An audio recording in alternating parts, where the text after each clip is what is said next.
p.m. You may provide written testimony by email to bcc@clackamas.us, which will be included in the record and provided to the members of the committee. All oral public testimony will be heard this evening at 6 p.m. Tomorrow, Thursday, May 29th, 2025, the Clackamas County Budget Committee will convene at 8 a.m. for deliberations and voting on the fiscal year 25-26 proposed budget. This committee will now proceed with right before we present, I forgot to, yesterday, I would like to disclose a potential conflict of interest. I've been assured by county council I do not have a conflict, but just to have everything out in the open, I am an employee at a company that contracts with the county, and I just want to disclose that. Now that that's done, I'd like to proceed with presentations by the elected officials. Gary, could you please call up the first? Yes, thank you, Chair. First is County Treasurer Brian Nava. Please come forward. And committee members, I've said this before, you must finish by 5 p.m. today. I believe you can do that, but the Chair will make sure that we stay as close to on time as possible. Thank you. Go ahead, please, Treasurer Nava. He might have been directing that at me because he knows I can go long here a little bit, but I'll try. I timed it. I'm at 9 minutes. I'd like to say the retired people in this room, I'm seeing James for a while, are looking better every year. Okay, let's get started. So good morning, Budget Committee members. Like I said, I'm going to talk fast. The Board of County Commissioners, County Administration, and staff. Special congratulations also to newly appointed Commissioner Helm.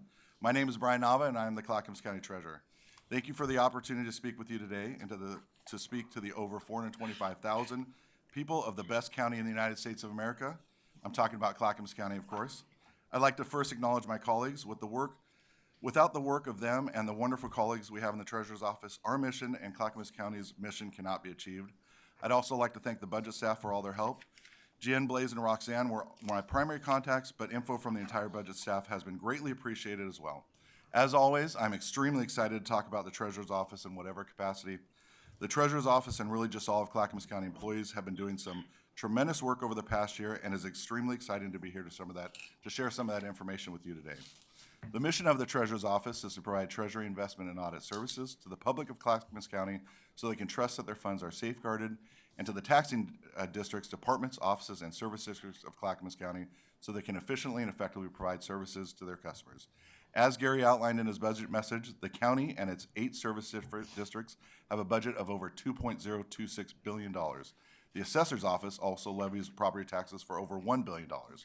Generally speaking, all funds collected by the county, the service districts, and the Assessor's Office are held safely and securely by the Treasurer's Office until they are ready for distribution. Our budget and goals align with and support all of the county's strategic priorities, but especially the county's goal of building public trust through good government. Page 2, please. We have a budget for fiscal year 26 of $1,644,840. This represents just a $54,027 increase from fiscal year 25. The Treasurer's Office continues to be one of the county's smallest budgets and one of the mightiest, or as Commissioner Savas said yesterday, we are lean, but in our case, we are not mean. Page 3, please. Tab 5, pages 7 and 9 in your binder break down our budget by division. This page, tab 5, page 3, shows the breakdown of our budget by revenues and expenditures as a whole. I'm happy to go over any additional questions you may have with the breakdown on these pages at the end of the presentation, but for now, I will simply highlight that our costs generally break down the same as in years past. Our expenditures represent approximately 9% in allocated costs, 81% personal service costs, and 10% in materials and services. The most important asset we have at the county is our people. It is commendable what County Administrator Schmidt, the board, and this budget committee has done to generally keep our programs and people intact through these difficult times. Similarly, our office is also tightening our belts, which is getting a little tougher for me personally these days, and trying to find ways to reduce our materials and services costs to help with our increasing personal service costs. I know a reduction in materials and services by $11,746 does not sound like a lot of money, but that reduction continues to make things tight in my office. Page 4, please. Looking ahead, challenges. First, materials and services. I'd like to thank County Administration and GN and Budget so much for their help. Originally, our materials and services reduction was 11%.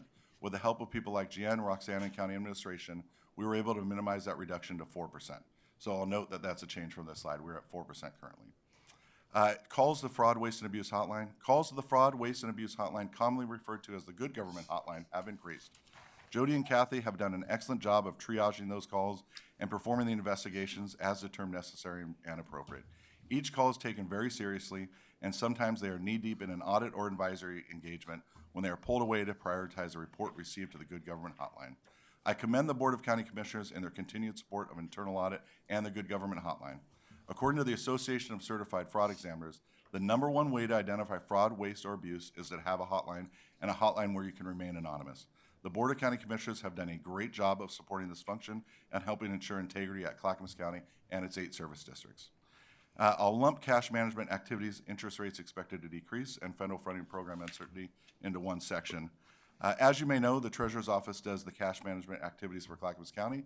This includes, but is not limited to, the bank accounts, money market accounts, investments, trust accounts, interest distributions, associated reconciliations, and much, much more. I want to make sure I'm clear here when I say cash management activities in the future could be a challenge. This is very much in conjunction with what County Administrator Gary Schmidt said in his budget message on Tuesday afternoon. A lot of one-time federal aid has ended, such as ARPA and opioid settlement funds and more. We also have built a beautiful courthouse, and our monthly payments are now beginning. I would say now the real work begins, but I'm afraid Nancy Bush would come across the table and punch me in the face, as she has done some great work to ensure the courthouse has been finished on time. Nancy, that's my not-so-funny way of saying that. We love you in the Treasurer's Office. I'll also highlight the federal and state uncertainty. If you have not read the Oregon Office of Economic Analysis forecast released on May 14, 2025, I encourage you to do so. The executive summary is appropriately titled Known Unknowns, Foment Uncertainty, and Wider Tail Risks. In the interest of time, I'll just quote one section from the summary, which states, the timing of the 2025-27 close of session forecast comes at a time of exceptionally heightened uncertainty. Not only is it too soon to understand how the economy is responding to actions already taken, but more broadly, the ultimate scope of critical policy decisions remains unknown. We are not alone in these potential future challenges. I commend the board for putting us in a position where we are not having to make significant cuts and can hopefully navigate these potential future challenges gracefully, with care and compassion for our employees and people we serve. In terms of opportunities, cash handling, the Treasurer's Office is very happy to announce that we will soon to begin to offer cash handling training to all Clackamas County municipalities. This invaluable training is modeled after the Public Treasury Institute's guidance and has already been performed regularly at the county for the past few years, and we are excited to offer this to our partners throughout the county free of charge. In terms of system implementations and upgrades, as the greatest county in the United States of America, we do a ton for our 425,000 plus residents.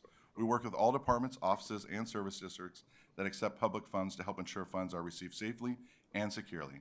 In the past year alone, we've worked with DTD, Justice Court, Finance, West, the Clerk's Office, Sheriff's Office, Dog Services, and many more.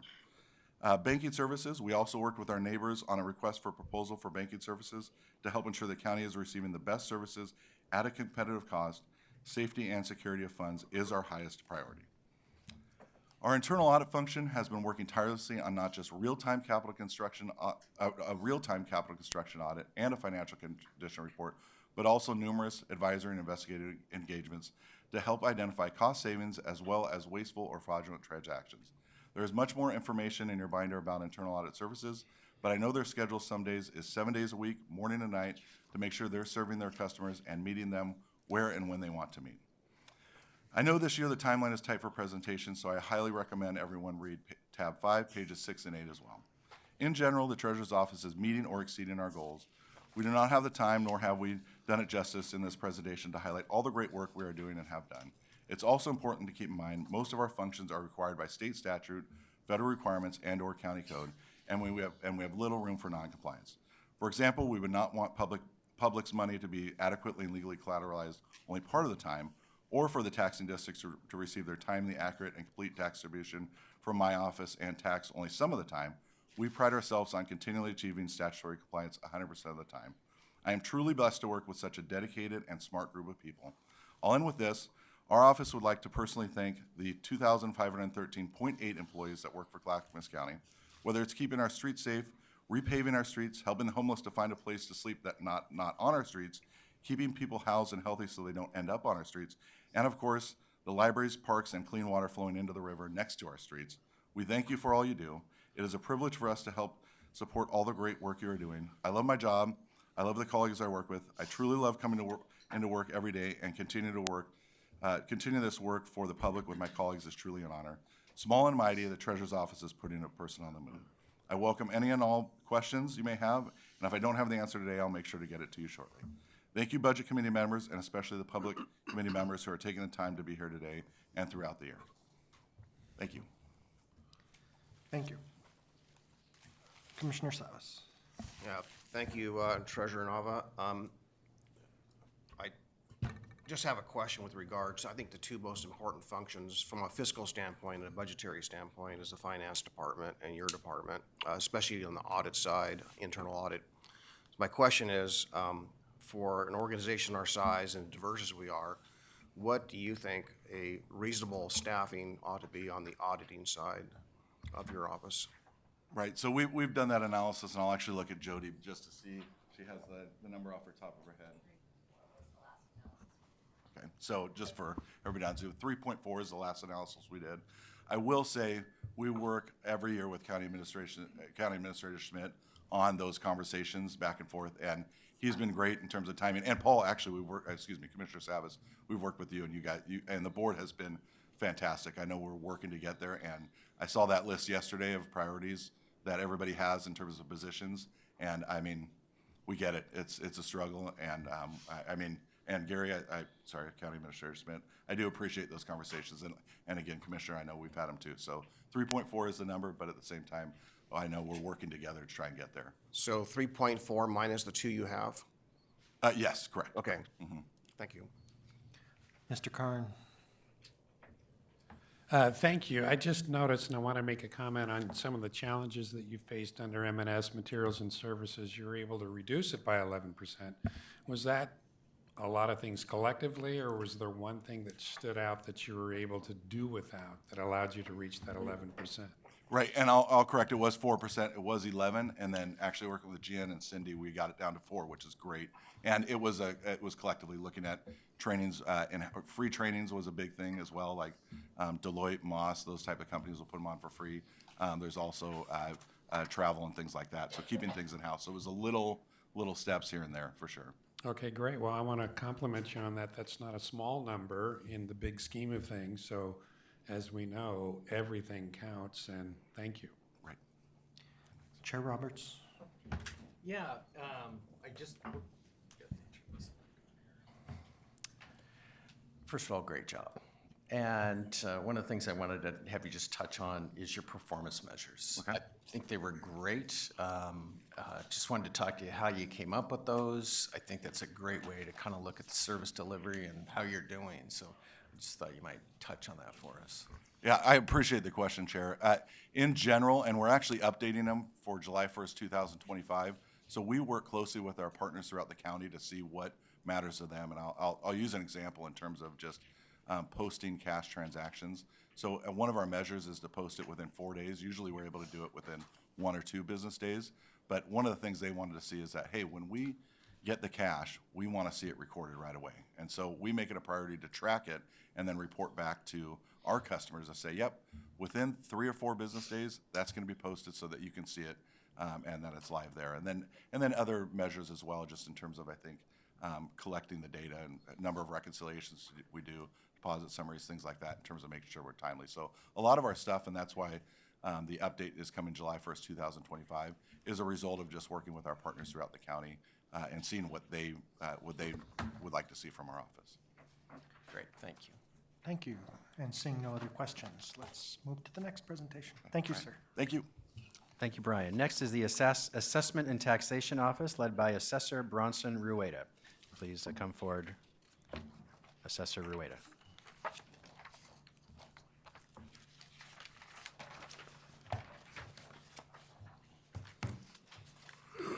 All right, I don't have any auctioneer training, so I'm going to slow it down here a little bit.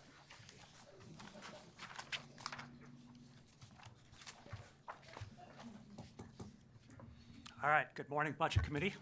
My name is Bronson Rueda, and I'm the County Assessor. I want to thank you for giving me the platform to present my budget and answer any questions you may have. And welcome aboard, Commissioner Helm. As Gary stated yesterday, he has asked presenters to be concise and brief today, so I'm going to try to do that. At a high level, my fiscal year 26 proposed budget is $11.3 million, which includes $9.8 million of general fund dollars. Let's turn to tab 6, page 3 to get into the details. Starting with the revenue line items, I have 4 of them, which is the same as last year. The bulk, about 86%, comes from the general fund. The other revenue sources I receive are from CAFA, enterprise zone fees, and miscellaneous fees. Moving on to the expense section, about 73% make up personnel expenses, and the rest is materials and services, which include postage, continuing education, memberships and publications for appraisers and their valuation work, telephone and internet costs, software maintenance, and cost allocations. In summary, my fiscal year 26 proposed budget is $11,352,226, which is about 5% more than the amended budget this fiscal year. Now I'd like to move to tab 6, page 4, fiscal year 25-26, looking ahead. I have 2 challenges, which also happen to be 2 opportunities listed here. The first is our core system replacement. I have talked with you folks the last 2 years, so this is the 3rd year running, about this. Our core system was purchased in 1999, over 25 years ago. Technology has advanced over that time period, and Oregon property tax laws have changed as well. There are software systems that have better workflows that could create efficiencies in our processes and are more apt to keep up with legislative changes. The challenge with our core system replacement project will be maintaining current service levels while implementing a new system. We already know it will be a 2 to 4 year implementation process. It will take personnel time and resources to move from our legacy software system to a new system. I've reported to you before that we are currently over 11 FTE understaffed per the Department of Revenue staffing guidelines for my department. Regardless of this information, I think we're up to the task of converting to a new software system. It will be a heavy lift, but a necessary one. The opportunities with this are many. Right now, we have numerous calculations and processes outside of our system. Because as laws have changed over the last 25 years, our system has not been able to implement all of those changes. Also, our system was not designed to be an all-in-one system with complete workflows. For example, one of our approaches to value we use to value commercial property is the income approach. Newer systems have an in-depth income approach ingrained and part of an appraiser's workflow. But for us, the income approach to value is down outside of our system. New software will hopefully be able to take all of our out-of-system processes and streamline the work, creating efficiencies and beneficial workflows. The second challenge and opportunity is pending legislation. This seems to be a challenge every year for us. Legislators revise property tax laws and create additional work without providing additional funding. This year is no exception. There are a handful of bills that are on my watch list, but I won't know until mid-June or so which ones pass, and potentially create a negative fiscal impact for us. For example, House Bill 2089 will address how counties handle surplus funds from foreclosures due to unpaid property tax. The bill stems from the Minnesota Supreme Court case Tyler versus Hennepin.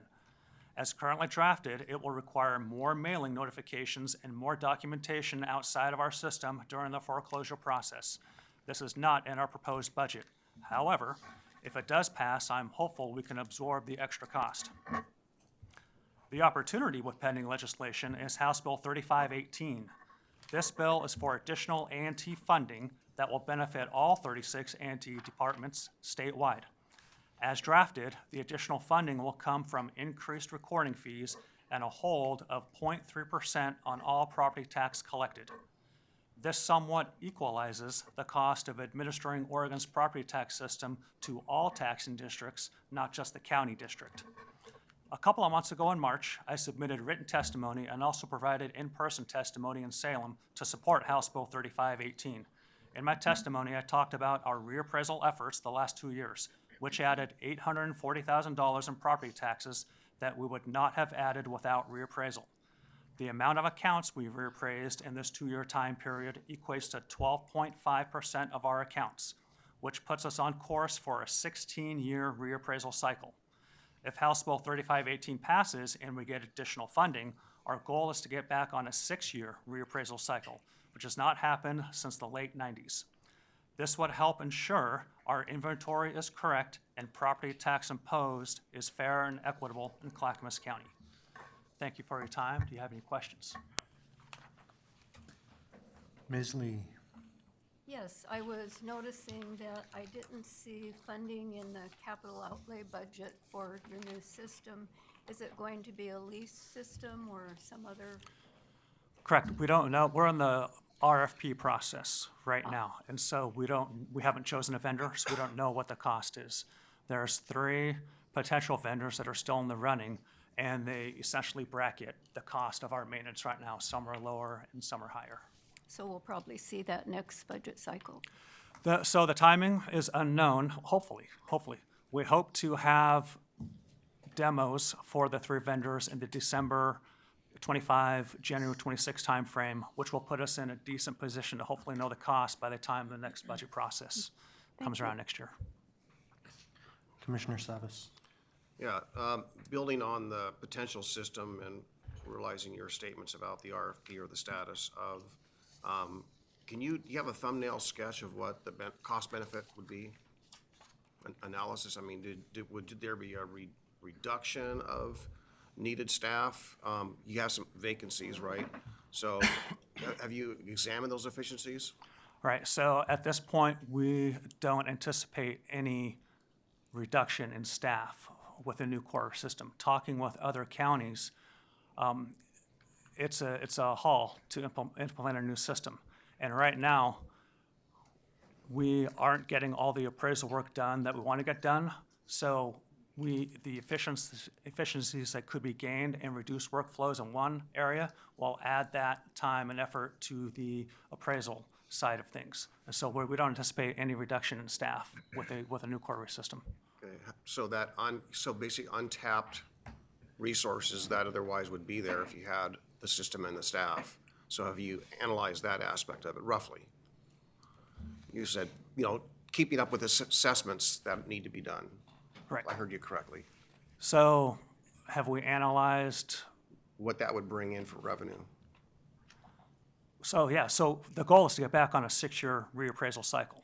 So part of what we want to do is if we can allocate resources to the appraisal side and get back on that 6-year reappraisal cycle, that'll bring in about $3.1 million once we get back on that 6-year reappraisal cycle. And that $3.1 million, we derived that from the last 2 years when we started doing reappraisal again. And like I said, we reappraised 12.5% of the county. If we get back on a 6-year reappraisal cycle, then we anticipate $3.1 million coming in yearly. And then about half of that is tax that will go into perpetuity and increase 3% every year. Okay, so thank you for that. So last question, just ballpark on what the cost for that system would be. I know got the RFP out there, you don't know exactly, so. Right. So the range is for implementation is between 500,000 at the low end and I want to say around 3 million for the high end.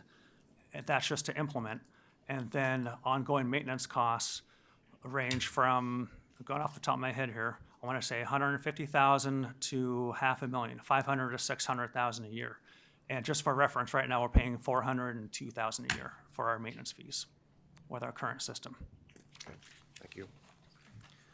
Chair Roberts? Mr. Bronson, first of all, you're doing a great job. I had the chance to sit down and talk to you about your office and what's going on there. I think what might help just the budget committee to understand how efficient you are and really how they come up with an analysis of staffing and also maybe a comparison between us and Washington County as far as the number of staff over there and what you have and what recommendations you get as far as the staffing levels. So you're asking me how we compare to Washington County in there? Yes, how, what, the staffing levels, and then, I think the Department of Revenue, is that, they come up with a recommendation as what the staffing level should be, is where I was headed. Right, so I don't have Washington County's staffing numbers in front of me. I can get that to you to show you exactly what they have and what we have. One idiosyncrasy is that Washington County assessor, they have more duties, so we'll have to, for example, they also run the elections department in Washington County. And so I'll have to take that into the equation. However, when I talked about the Department of Revenue and their task, so just so you know, the Department of Revenue down in Salem, one of their jobs, they have a property tax division, and their job is to oversee all 36 assessment and taxation departments in Oregon. And so part of that oversight is to determine what the staffing level should be in each county based off of a variety of factors. And for us, they've determined for years now that we've been over 11 FTE understaffed. And when you compare Washington County is over 100% staffed per the Department of Revenue staffing levels for that county. So if that's what you're looking for, Yes. okay. So, Thank you. you're welcome. And seeing no other questions, I'd like to thank you and move to the next presentation. All right, thank you, folks. Thank you, Bronson. Next is the Office of the County Clerk, led by Clerk Catherine McMullen. Please come forward, Clerk McMullen.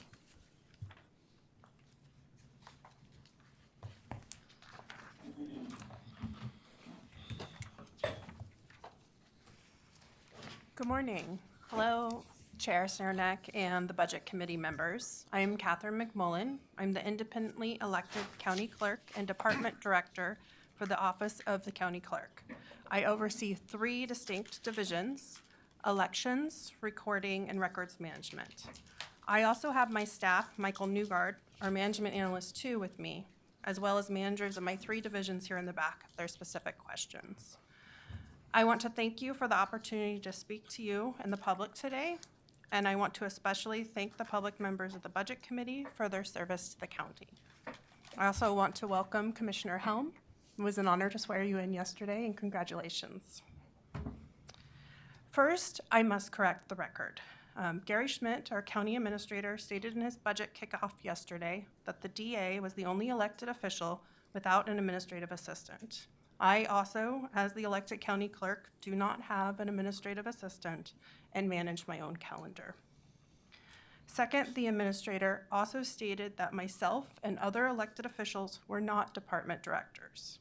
That because we are elected and not under his authority, that we are somehow less than or different in how we should be compensated. I disagree with that assessment and wonder what perceived benefit was there in shaping the conversation in that way. The treasurer, assessor, DA, sheriff, justice of the peace, as well as myself, are all directors of our departments and divisions. Our leadership and our talented staff provide critical services to the residents of the county and internal departments within our county. I've also had this conversation with Gary one-on-one because I believe that we respect each other and the role each of us plays in local governance. As county clerk, as someone who is elected by and directly responsible to the voters of Clackamas County, it's important to understand that I am the department director who was interviewed by 320,000 voters and was hired to run the elections, recording, and records management divisions of our county. I took an oath of office to the Constitution of the United States and the Constitution of the State of Oregon. I take my role as an elected official, as a responsive public servant, and as a good steward of public dollars very seriously. And it's an honor to be here before you today to talk about our budget.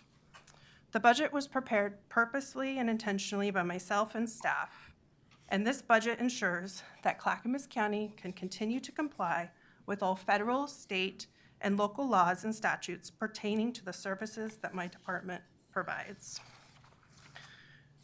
In addition to the budget, our office also follows our mission. The Office of the Clerk and its major divisions builds public trust through good and responsive government. The Office of the Clerk ensures equitable and inclusive access to local government services through conducting accurate and transparent elections, empowering every voice, recording real property transactions, issuing marriage licenses, officiating weddings, and preserving the public record. you want to, next slide, thank you. As you can see on the department budget summary by fund, the Office of the County Clerk is broken up into 2 lines of business and 5 programs. The Office of the Clerk, the Property Valuation Appeals Board, PVAB, formerly known as BOPTA. Elections and recording programs are funded through revenue, grants, and/or general fund support. Records management is an internal division that supports all other county departments and is funded through allocations and revenue. My department is unique in that it includes both internal and external services and has multiple revenue streams, allowing us to meet primarily statutory required functions. As department director, I oversee 20 county staff as well as 140 temporary election workers. We currently have 1 vacant position in the recording division that we expect to have hired in June. The recording division brings in revenue from recording real property documents, issuing marriage licenses, and officiating weddings. This revenue is collected by my staff primarily for other purposes at the state and county levels. This includes family violence prevention funds, CAFA, which the assessor mentioned previously, survey, GIS, resolution, and land corner funds. In the first half of the current fiscal year, 52% of recording revenue went to state funds, 11% went to other county departments, and 37% was retained within the clerk's office to fully fund the operation of the recording division and part of the other divisions. Other revenue that my department collects is passport application and photo fees from the records management division and some billable expenses to local jurisdictions to conduct elections in the elections division.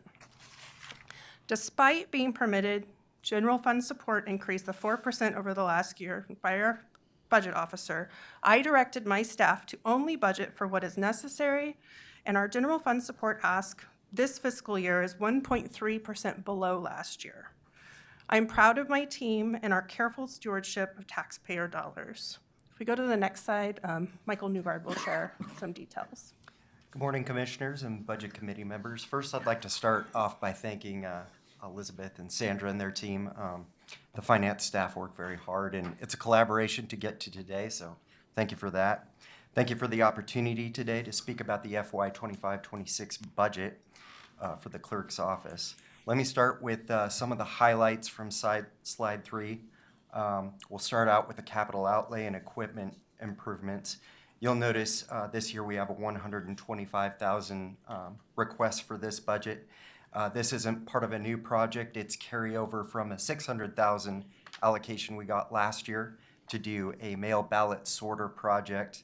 While the bulk of the sorters purchase and implementation has been completed, the remaining amount is necessary to finalize the associated facility modifications. If some of you have visited, you'll notice that the machine is up and working in the back, but we have some walls to finish and some remodeling to finish up in there because we couldn't do it during the election we just conducted.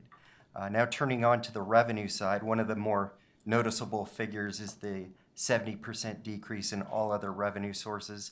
This decrease is primarily attributable to election reimbursements, which is aligned based on what we can bill other jurisdictions for their share of elections costs. It's just the nature of this cycle during the fiscal year of the elections that we're going to conduct that we won't be able to bill the same as we did last year for the jurisdictions that run elections during the presidential cycle. So that's just temporary and a cyclical thing in nature. The general fund support, I'd like to highlight that again, just down over 1.3% over the prior year. We had the guideline to come in 4%, so technically we're 5.3% below the allowable growth, reflecting our commitment to cost efficiency and responsible stewardship of public funds. On the materials and services side, you'll see a 24% increase. One of the key drivers of that is a investment that we're going to make in our ballot tally system under the elections program.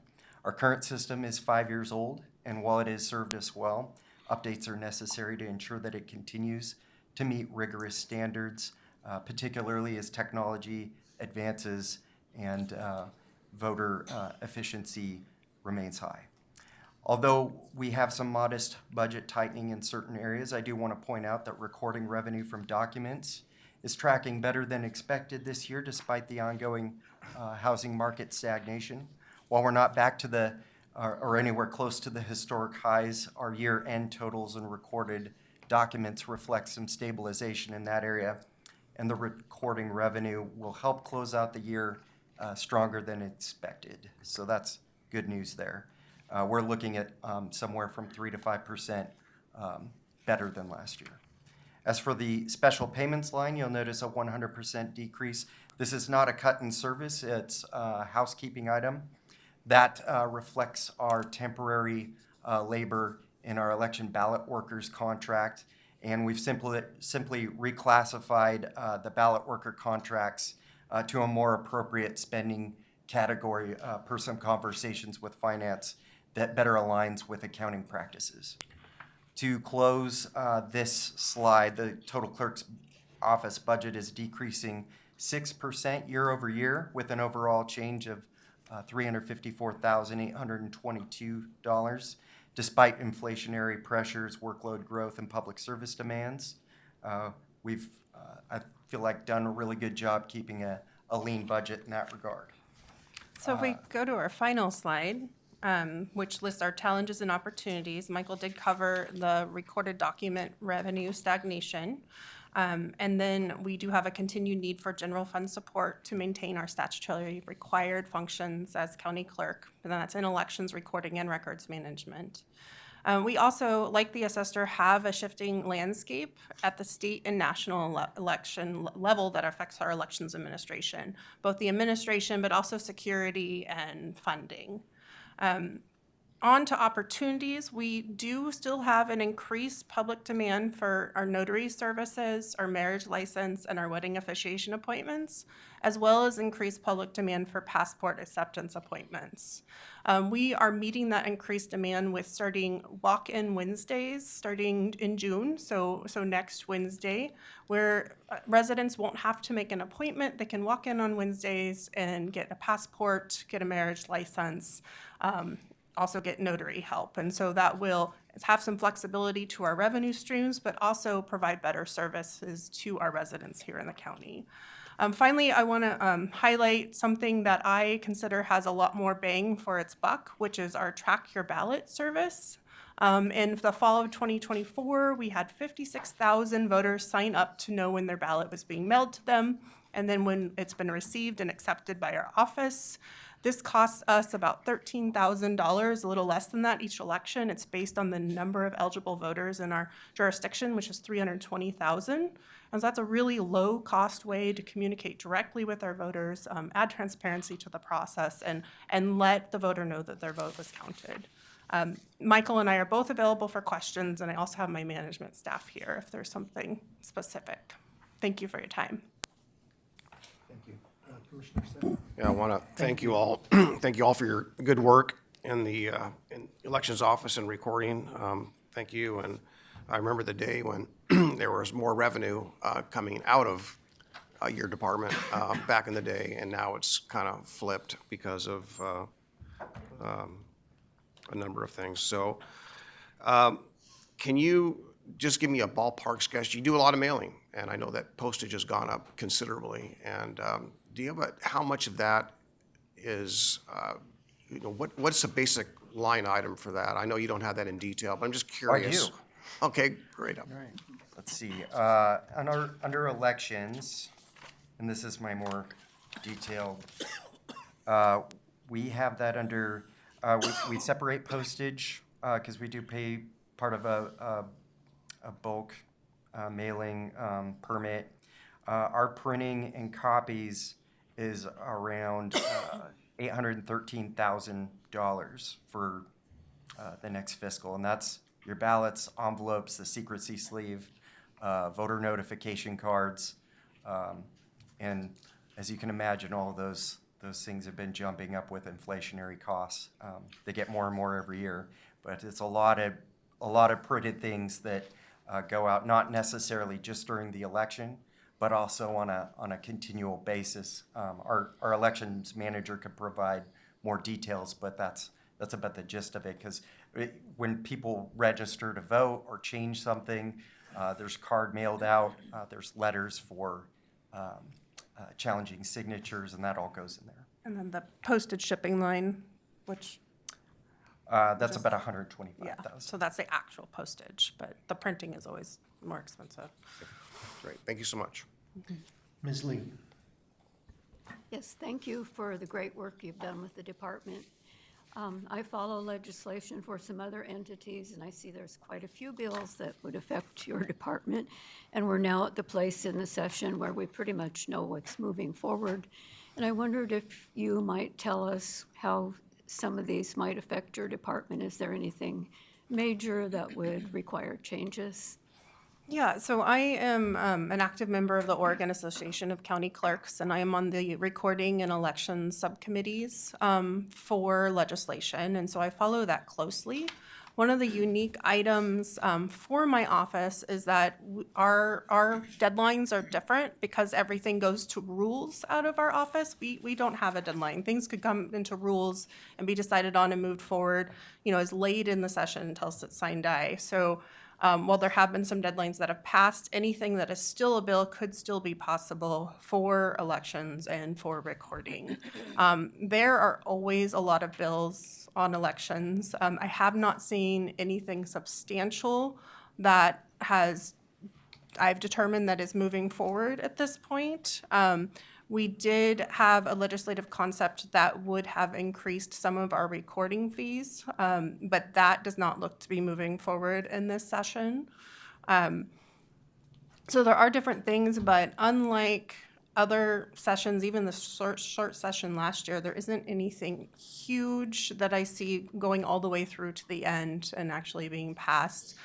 One of the happy things that actually will increase our revenue, but also increase our capacity to serve is, gosh, I can't remember the House bill number, but it's a House bill that I testified on that would allow other people in my office besides myself to officiate or to solemnize weddings. And what this would allow is, right now, I officiate weddings on Friday afternoons. So that's 4 a week, and that's about all I can do with my pack schedule and responsibilities. But with this House bill that is passed starting in January, I'll be able to train staff, and staff will be able to officiate weddings on my behalf as deputy clerks, just like they do other items in the office. And so not only will we have more capacity to officiate weddings, but let's say that we have a wedding in Ukrainian, my staff who's bilingual will be able to officiate that wedding directly in Ukrainian, and I will not have to be the go-between. It will be a direct service in the language rather than an interpretation. But that's one of the highlights that I'm excited about. Thank you. Chair Roberts?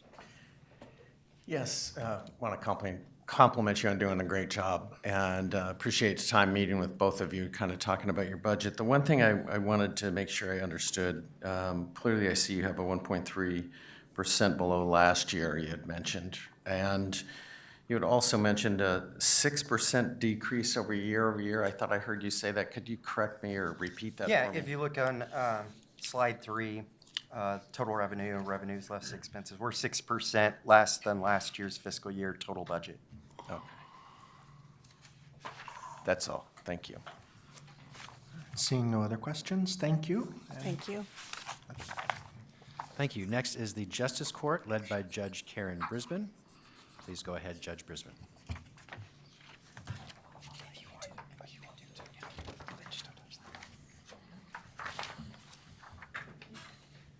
Okay, good morning, Chair, Commissioners, and Budget Committee members.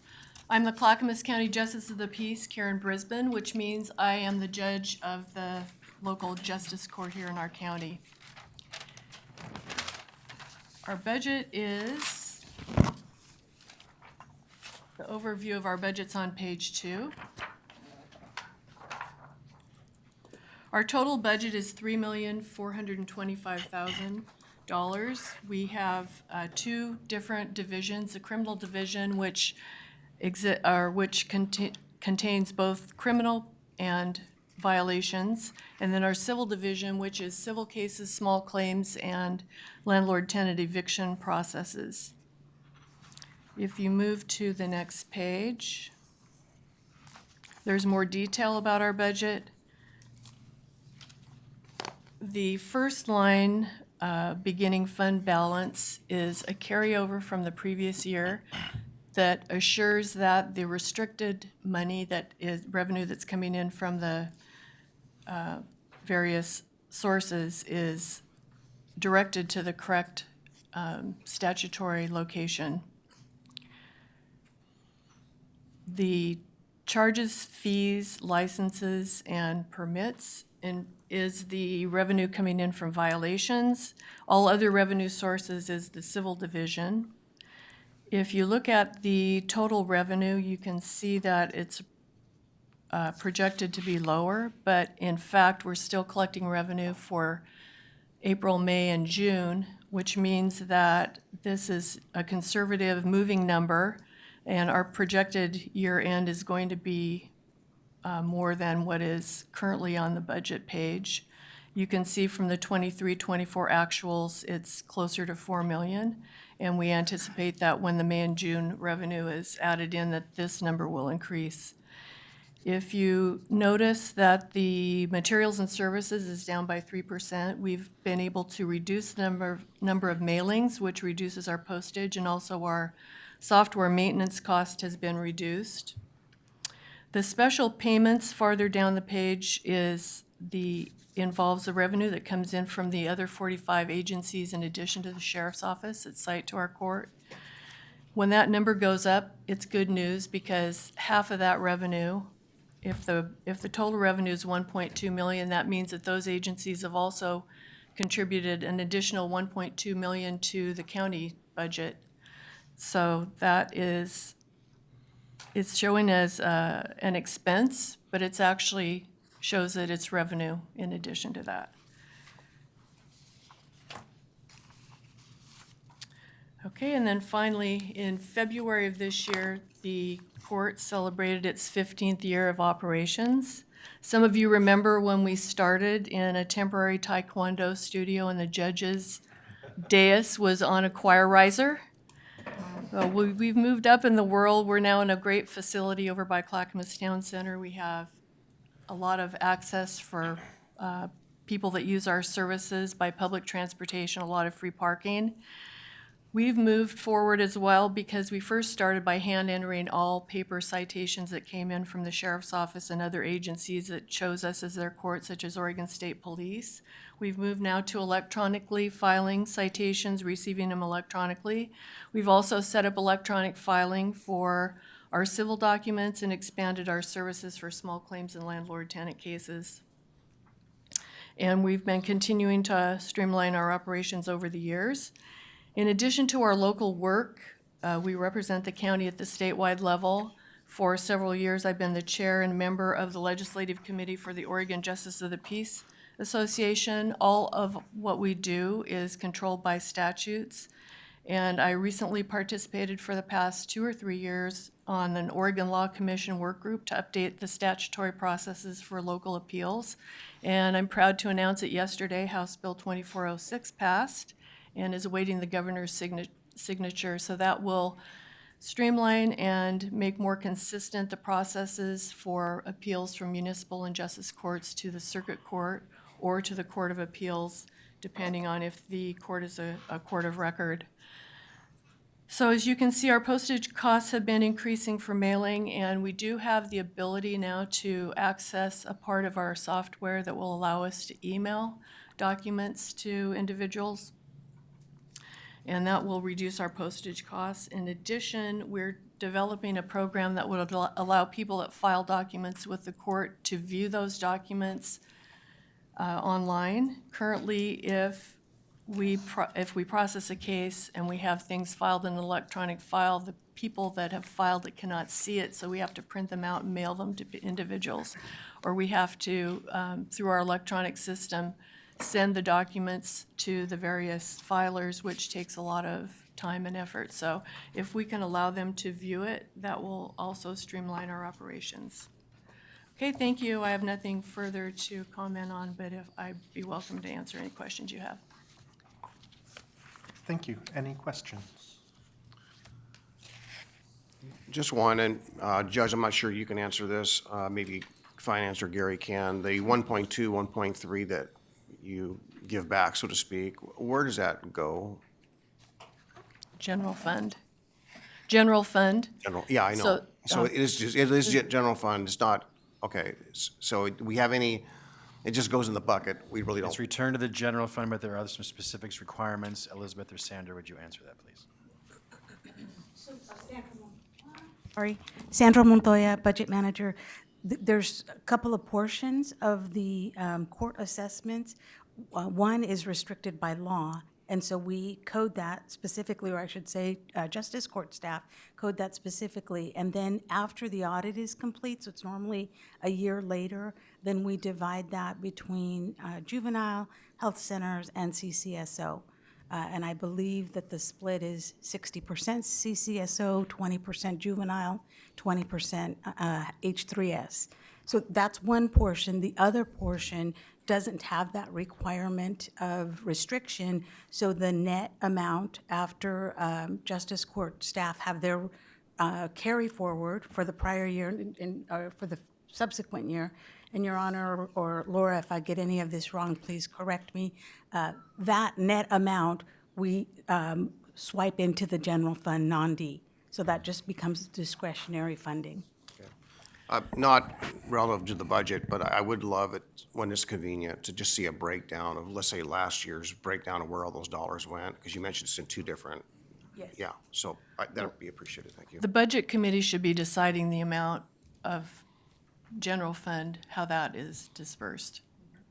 But the restricted funds are statutory, and Justice Court's not the only court that pays into that fund. It also includes courthouse security for Justice Court and the Circuit Court, and all the local municipal courts, 12 courts, pay into that fund. So the county assessment is divided 60-40 for jail and drug and alcohol programs. But in addition to that, there's the other restricted amount. Thank you. Chair Roberts?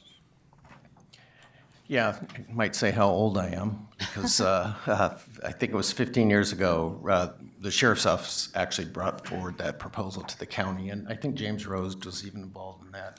And I can tell you initially the concept was really called Safe Communities, and it was for enforcement, education, and engineering, and to divide the money up in those kind of categories to reduce traffic fatalities, educate, and not use it just for law enforcement. I think a lot of agencies around the country, write tickets for revenue, and our goal was to make sure that we were doing things. So I'm not sure exactly where it's going. Maybe that's something I can follow up with Gary on, kind of seeing where it's at today, but thank you.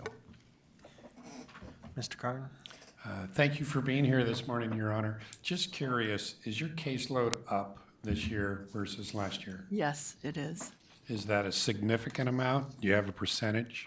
I don't have a percentage, but we are still recovering from the COVID era.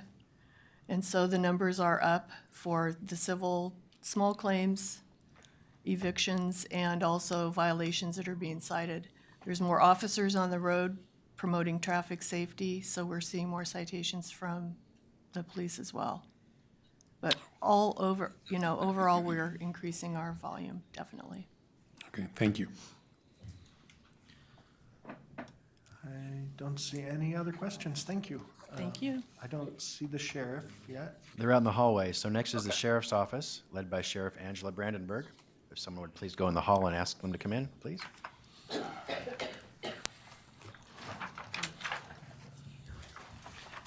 And as a note to the Budget Committee, I expect we may not make the 1 hour scheduled time for this. So if we could keep comments and questions at the end to once per person and try not to take too much time, that would be greatly appreciated. We can always invite them back tomorrow. So that the updated material that we requested late yesterday, when will we have that? Right now, finance team, please distribute what the Budget Committee asked for yesterday. And Sheriff, please go ahead. Where the committee is ready for you.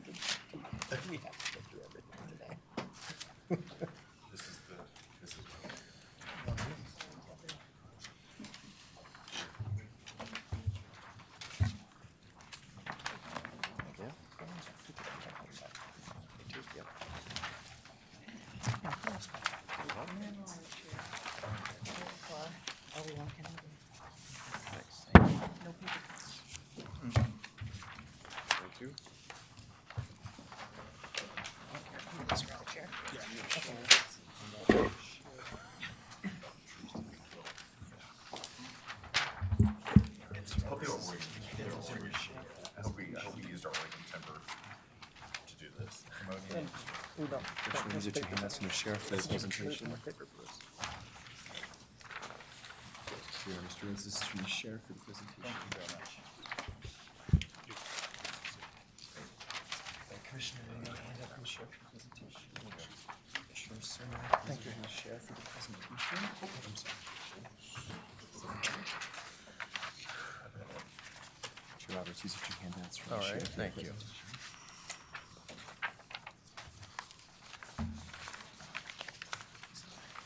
Commissioners, these are handouts from the sheriffs for their presentation. From you, Commissioner Sheridan. Yes. From the sheriff's office, Commissioner Sheridan, an additional handout for the presentation.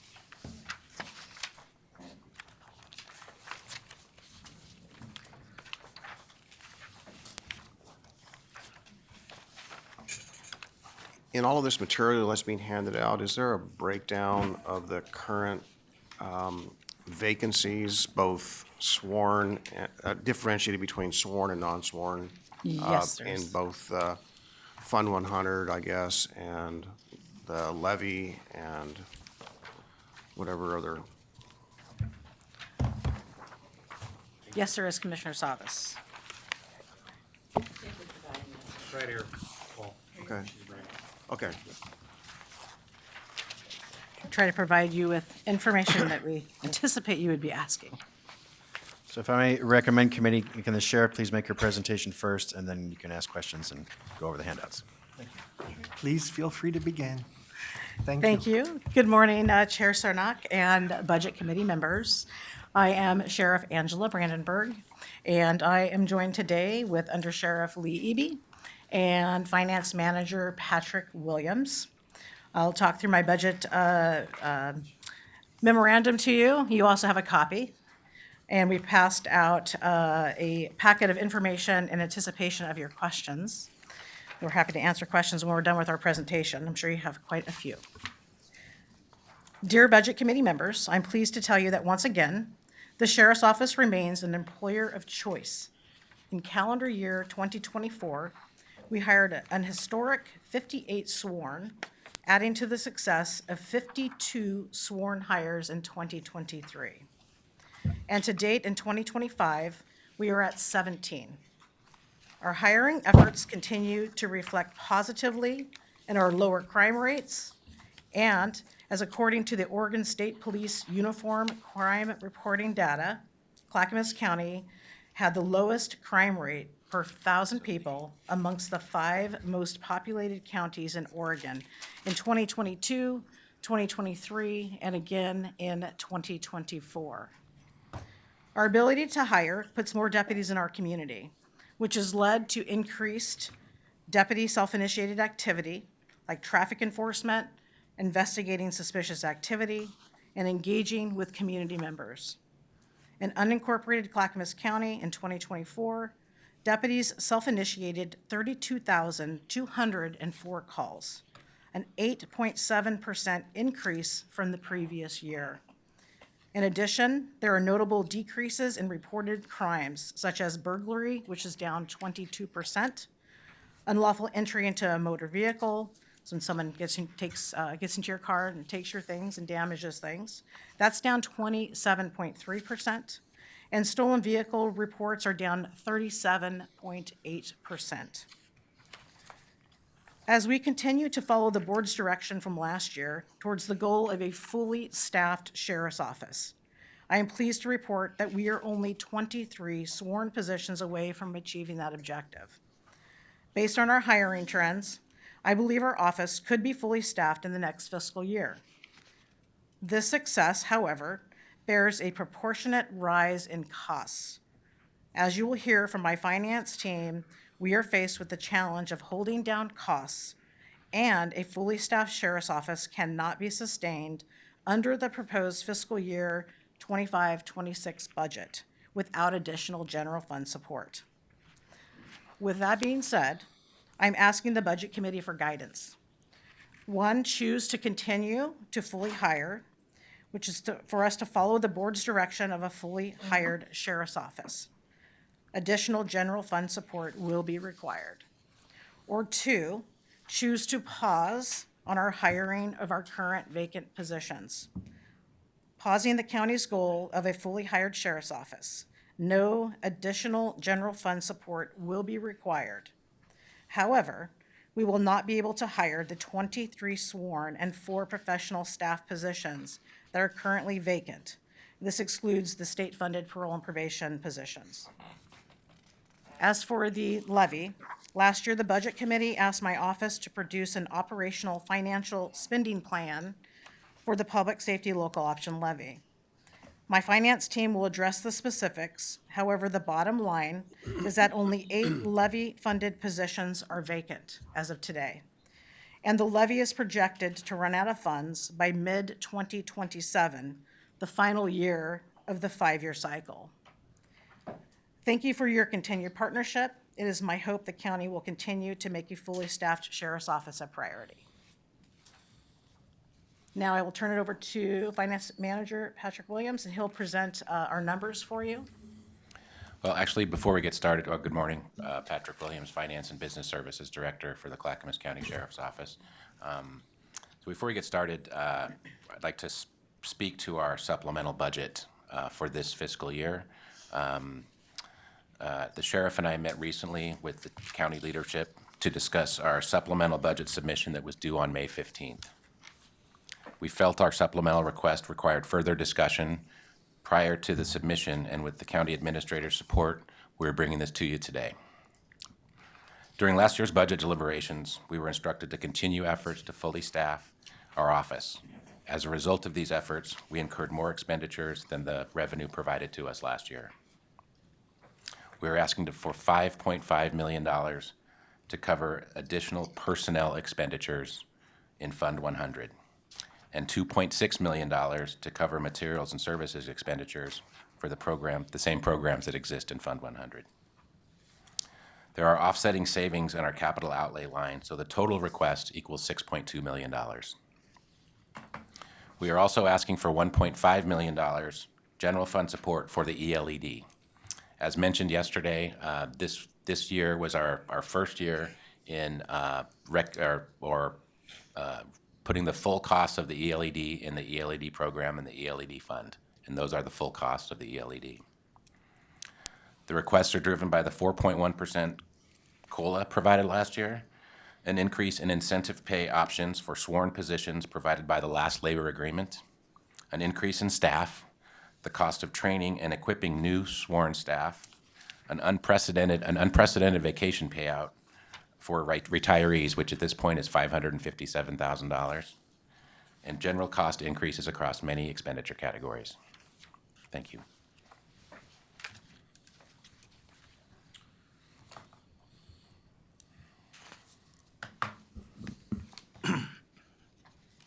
Good morning, Chair and members of the Budget Committee. I'm Under Sheriff Lee Eby of the Clackamas County Sheriff's Office. Thank you for the opportunity to present our proposed budget for the Sheriff's Office for fiscal year 25-26.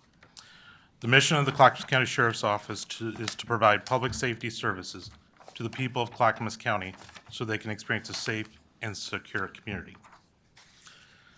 Our total proposed budget for fiscal year 25-26 is approximately $155.4 million, a 6% increase over the amended 24-25 budget.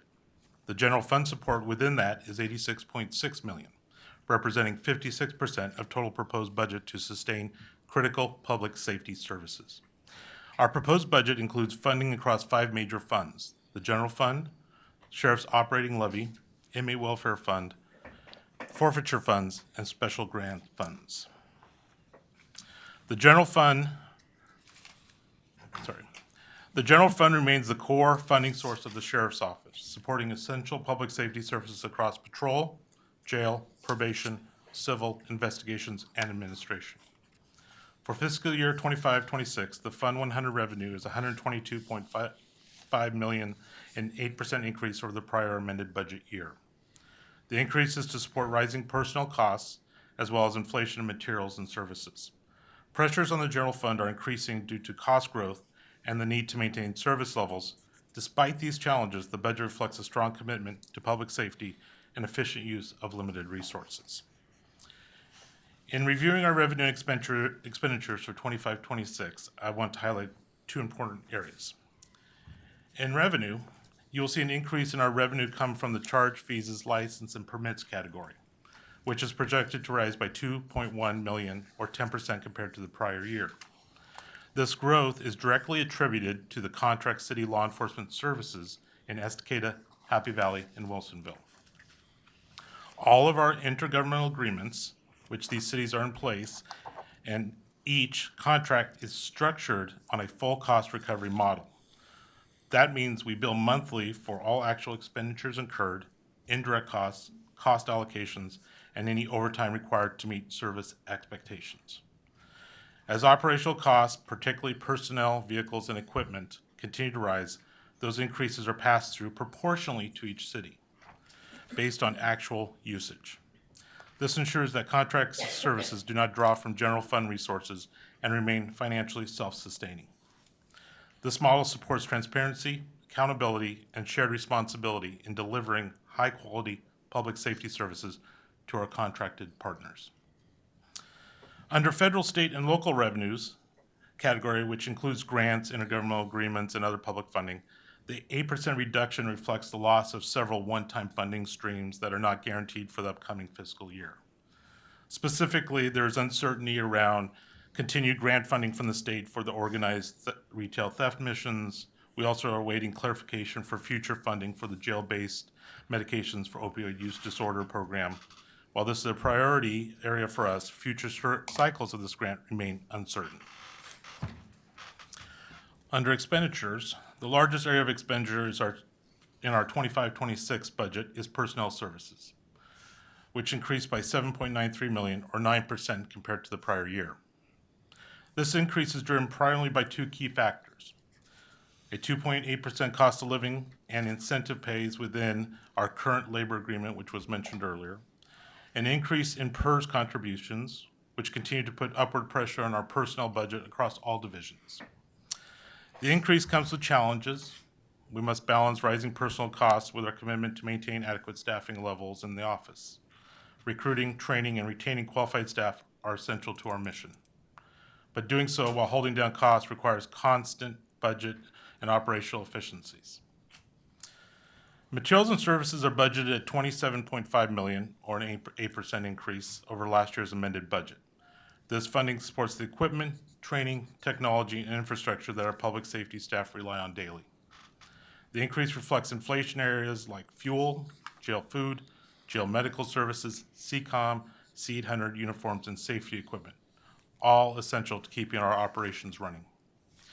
However, even with this increase, there is a concern it may not be sufficient. Costs in these categories continue to rise faster than expected, and any further spikes could strain our ability to maintain service levels without additional support. At this point, I will turn over to Patrick Williams to talk about the levy. Thank you, Under Sheriff Eby.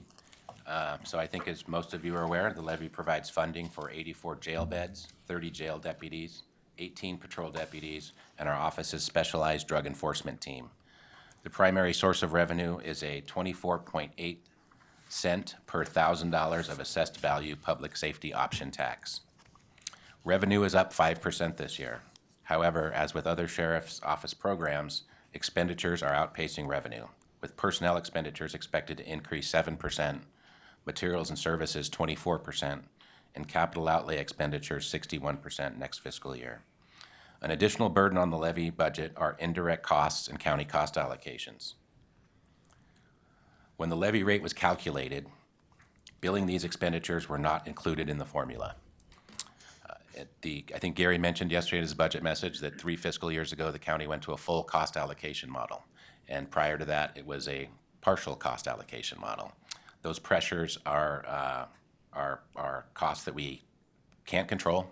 They're set when we begin the fiscal year, and those pressures have put constraints on the revenue of the levy.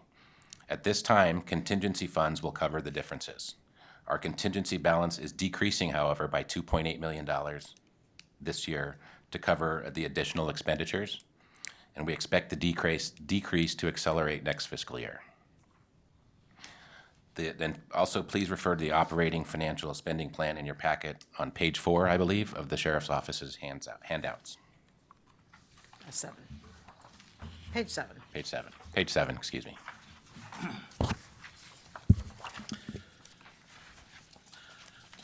The inmate welfare fund is a restricted account established by statute to support programs and services and enhance the well-being of adults in custody. The fund is separated from the general operating budget and is governed by specific state laws and administrative rules. The inmate welfare fund is primarily funded through proceeds from inmate commissary sales and inmate telephone services. There is a 55% drop in revenue, primarily due to lower than expected commissary and phone revenue based on both contract and federal rules reducing revenue proceeds on telephone services.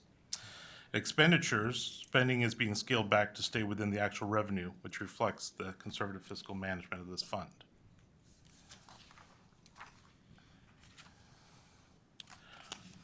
Forfeitures. Under Oregon law enforcement can seize property believed to be linked to criminal conduct. Once a court issues a judgment of forfeiture, the property becomes part of the forfeiture proceeds. The distribution of these proceeds are restricted and governed by statute. In fiscal year 25-26, we don't anticipate new large forfeitures projected, and no beginning fund balance is carried over.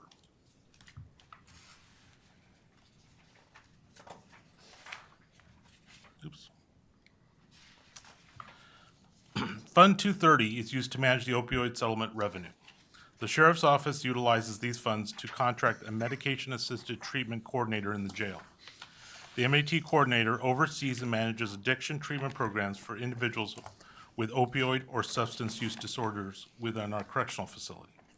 They coordinate care within the jail and with community providers to ensure safe treatment continuity during incarceration and upon release. Those funds specifically go towards that, and there's no carryover. At this time, I'm going to turn it over to the sheriff for the conclusion. So looking ahead, 25-26, our challenges. No surprise, increasing personnel costs and materials and services costs to include fuel, vehicles, jail food, jail medical, safety equipment, to name a few. We have an aging vehicle fleet with an estimated 35% at or near end of life. Demand on law enforcement services due to the lack of community resources for mental health and substance abuse disorders. And increasing demand for our jail beds combined with an inefficient and failing jail structure. And positively, looking at opportunities, grant funding, which we are seeking out as much like other departments throughout the county, to include Justice Reinvestment Initiative, jail-based medications for opioid use disorder program, organized retail theft grant, which allows us funding best practices. So we're always on the lookout for how we can find alternative rather than general funds to help with fund our programs. And then the Stabilization Center, in partnership with the county, will also be a critical law enforcement resource, a much-needed resource. And we hopefully expect, I believe, that to maybe open in October, November.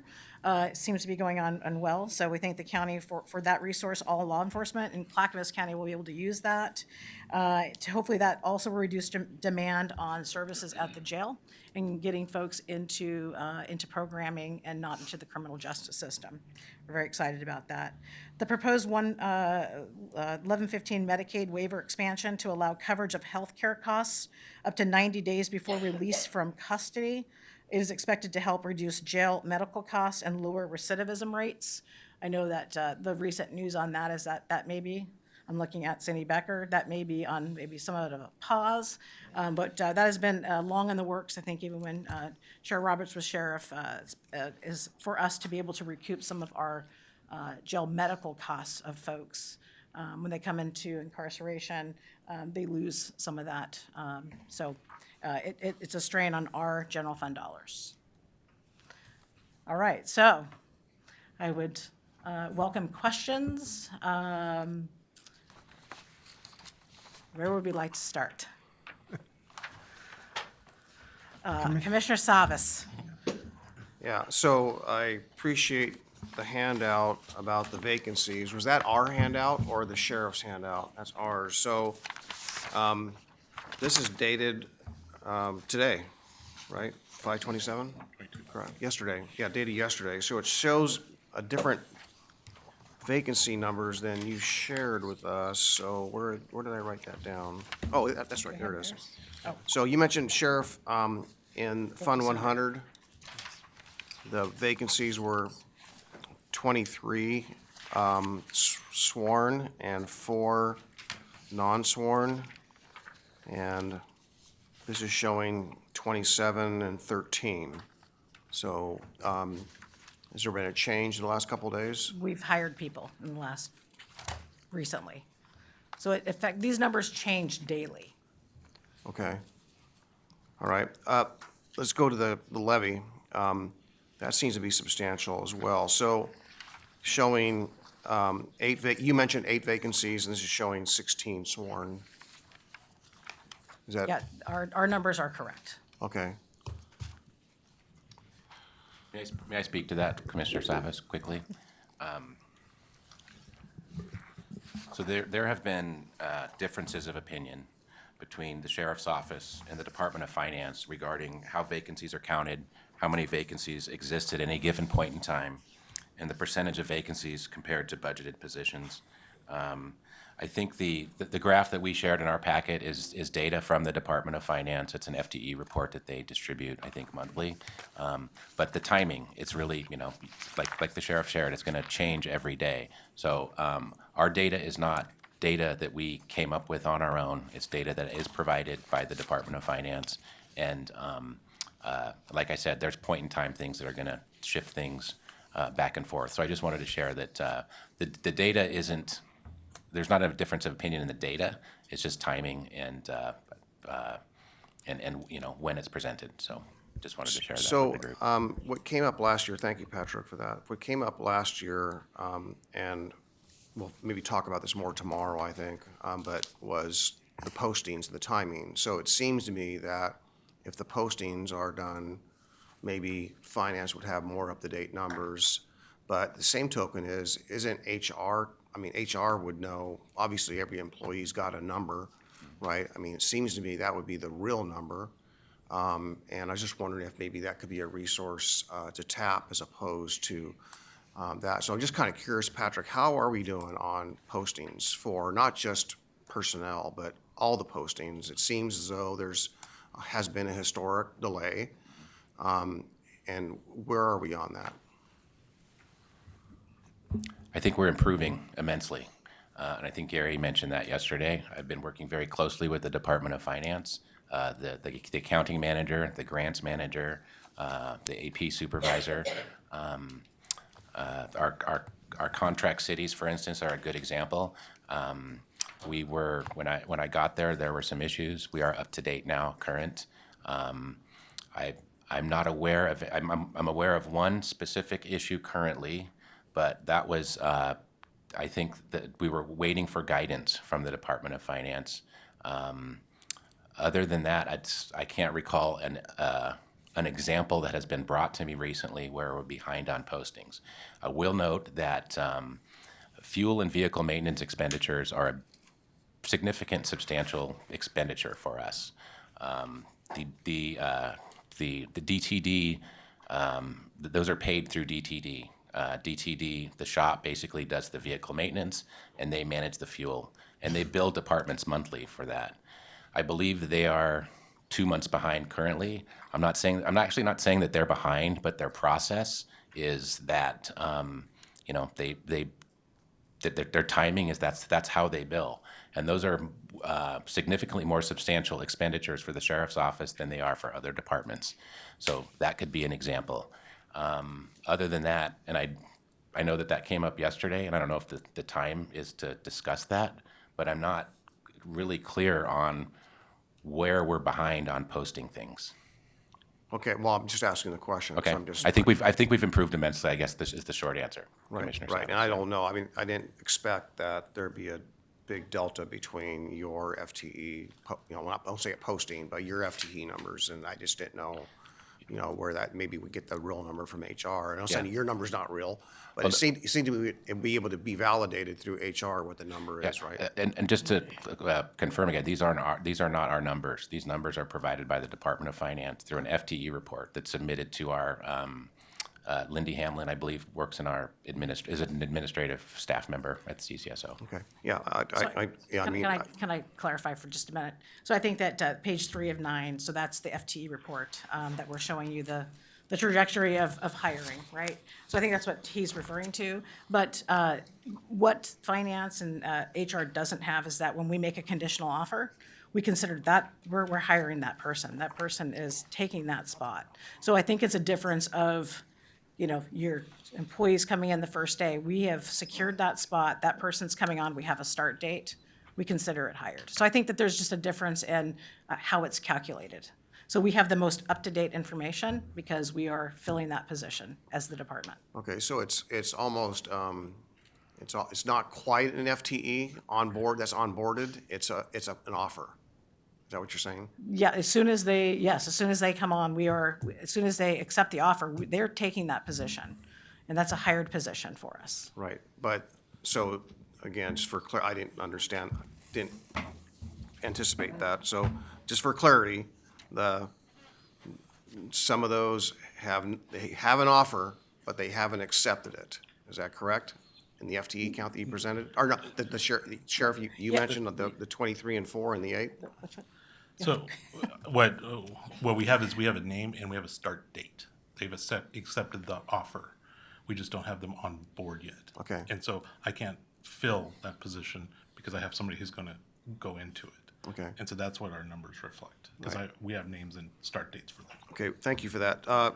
Just real quickly, getting back to the supplemental piece, not the supplemental, yeah, Patrick, you mentioned that, you know, some of the things need a supplemental. So how many of those have exceeded the 10%, or have they exceeded the 10% supplemental threshold? Or maybe tomorrow, perhaps, I mean, I can get a report, maybe of a breakdown of all those overages. I'd appreciate that, because what we have here is high level, but I'd like an understanding of where those overages are to better understand how to help the sheriff's office meet their needs. No doubt that fuel and a number of the things you all mentioned are increases, and so I'm just wondering if we were to sharpen our pencils, how could we make this work, right? Yeah, I don't believe, perhaps the ELED exceeds the 10% threshold, but I'll defer to Elizabeth and Sandra. I'm not quite sure what the supplemental 10% budget threshold is. But the details, I suspect you're referring to the details in the materials and services, because personnel is personnel. Is that fair to assume? Well, I mean, I know sometimes I think there's confusion over the word definition of a supplemental. As I recall, a supplemental, as a Board of County Commissioners, for example, approve a supplemental, that's because it has that 10% state threshold, right? So once a line is exceeded, we got to file a supplemental budget, if I understand it. I'm looking at staff. Sandra, could you help? Yes, so the supplemental rules are actually by fund, and so we would be looking at the fund level for that. And the 10% isn't by line item, it is actually in total. So it's a little bit different. And the supplemental, we actually haven't received a supplemental from CCSO for general fund. So while we've got a heads up for a number, we haven't seen it, and so we haven't been able to review it. Okay. So, and so and I'm sorry, and all supplementals come to the board. Right. So how long, can you the gap between what Sandra doesn't have yet to understand and the postings, just go back. So what's that lag right there? When will Sandra have that? Well, like I mentioned, we had concerns about the size of the supplemental budget, and I had reached out to discuss those prior to submitting a budget without any context or nuance. And so the sheriff and I met with County Administrator and the chair to discuss that. But the notice was sent to a bigger group, just asking for guidance on how we should, the size was going to be a lot. I felt that we needed to discuss it and provide nuance and context before just submitting this huge number and then starting the conversation after the submission. I felt that the conversation needed to be done prior to the submission. Okay, so just for clarity, I guess what I'm looking at is the way I interpreted your earlier statement about the supplemental ask when you brought that up was that the actuals, right, the actuals are maybe exceeding what was anticipated. Yes, correct. Yes, So, sir. Yeah. so I'm going to use the word overages, right? So if I could just actually see, tomorrow maybe, or today, whenever it works, see the actuals, overages, and in what areas those are, as opposed to what you're budgeting looking forward, right? Yes. Thank you. I should be able to get those to the committee this afternoon. Right. Cindy? Thank you. Couple of things. The numbers that we provided on the screen did come from HR in terms of the vacancies and the sworn, so that's just kind of FYI. I think what's important, a couple of things. What we're seeing are areas of need in terms of projections. In other words, we have the budget, there's the actuals year-to-date, and then the department has projections. And it's off those projections that they are saying they have significant deficits. And we can show you, if you want, by line item where some of those are. In other words, where their current spending is already outpacing what's in the budget. There's also line items where there's no budget, but there's spending. So it's really a combination of things, and then they have the projections. So it's not just from the actuals, and that's where a lot of the differences in terms of those projections. What the sheriff's office will make a projection, and we have a different projection number. So it's not a simple response, but I think it's important that you understand that these deficits, not you personally, but the committee, are based on projections. And we have questions about those projections, so that's one issue. We have had discussions about the supplemental. We had a meeting just in terms of the heads up. We did come to some agreement on where we thought we could come to agreement, but then the department, sheriff's office said they needed even more money than that, and that's what we don't have. So we can show you what we have in the system, what's in the system today. Certainly, sheriff's office can show what's in the system today, and it's available. But I guess part of the question is, what is it you are aiming to get, and so everyone can provide you with the right information. Well, thanks for that clarity, and I think you get, maybe you understand, I'll just clarify that I, just historically, whether it's government or whether it's my private sector history, is that I look at actuals. I base everything on actuals. If I have a trend, I can see a trend, and I budget off of those actuals. So what I'm asking, you mentioned the supplement, there's a need for, so however that is, I'm not looking for projections, I'm looking for the actuals, and then if there's line item, if there's overages on what was anticipated in the budget line, right? So we can base a trend and what those needs really are versus what's projected. So does that help? Yeah, I have that right now, if you want to see it on the screen. We have the Fund 100 of the sheriff's budget, the actuals and the budget and the actuals to date, and the actuals with POs. I don't know if you're. At what level of detail? Well, we've got as much detail as you want, I guess. All right, well, if there's interest of the committee to do that, and I just didn't know if there's the time with the schedule to actually get in that level of detail. So I just looked to the chair for guidance. Sheriff Brandenburg. And I wanted, actuals are looking backwards, right? So at the pace that we are hiring, it's affecting our budget. So I want to remind the committee, we came into this budget cycle with a deficit. So 3.6 million, when I met with County Administrator Schmidt, that I said these are at hard costs. If you look at your budget packet and you look at the materials and services and the personnel pie charts for this fiscal year, for 24-25,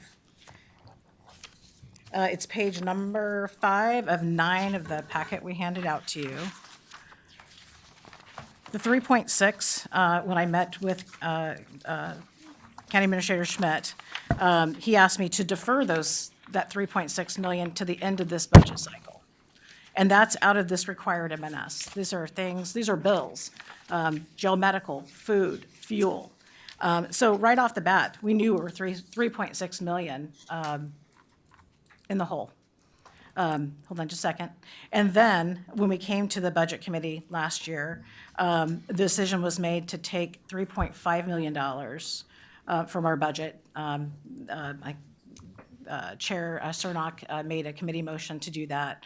And it was approved by the Budget Committee. So we came into this budget cycle 7.1 million short. And I know you asked the question yesterday, is it because we're not giving the sheriff's office enough money? And I'm telling you that is why, combined with the hiring, because you told us to continue to hire. And this is where we're at. Right, thank you, Sheriff. So, yeah, the hiring, the board said, yes, go forward with hiring sworn, right? Make that distinction. So I need to understand where I can see line by line if there's where the 3.6 is associated to and so on, to better understand that. So When we have the information again, we can show it here, or we can send it however you want.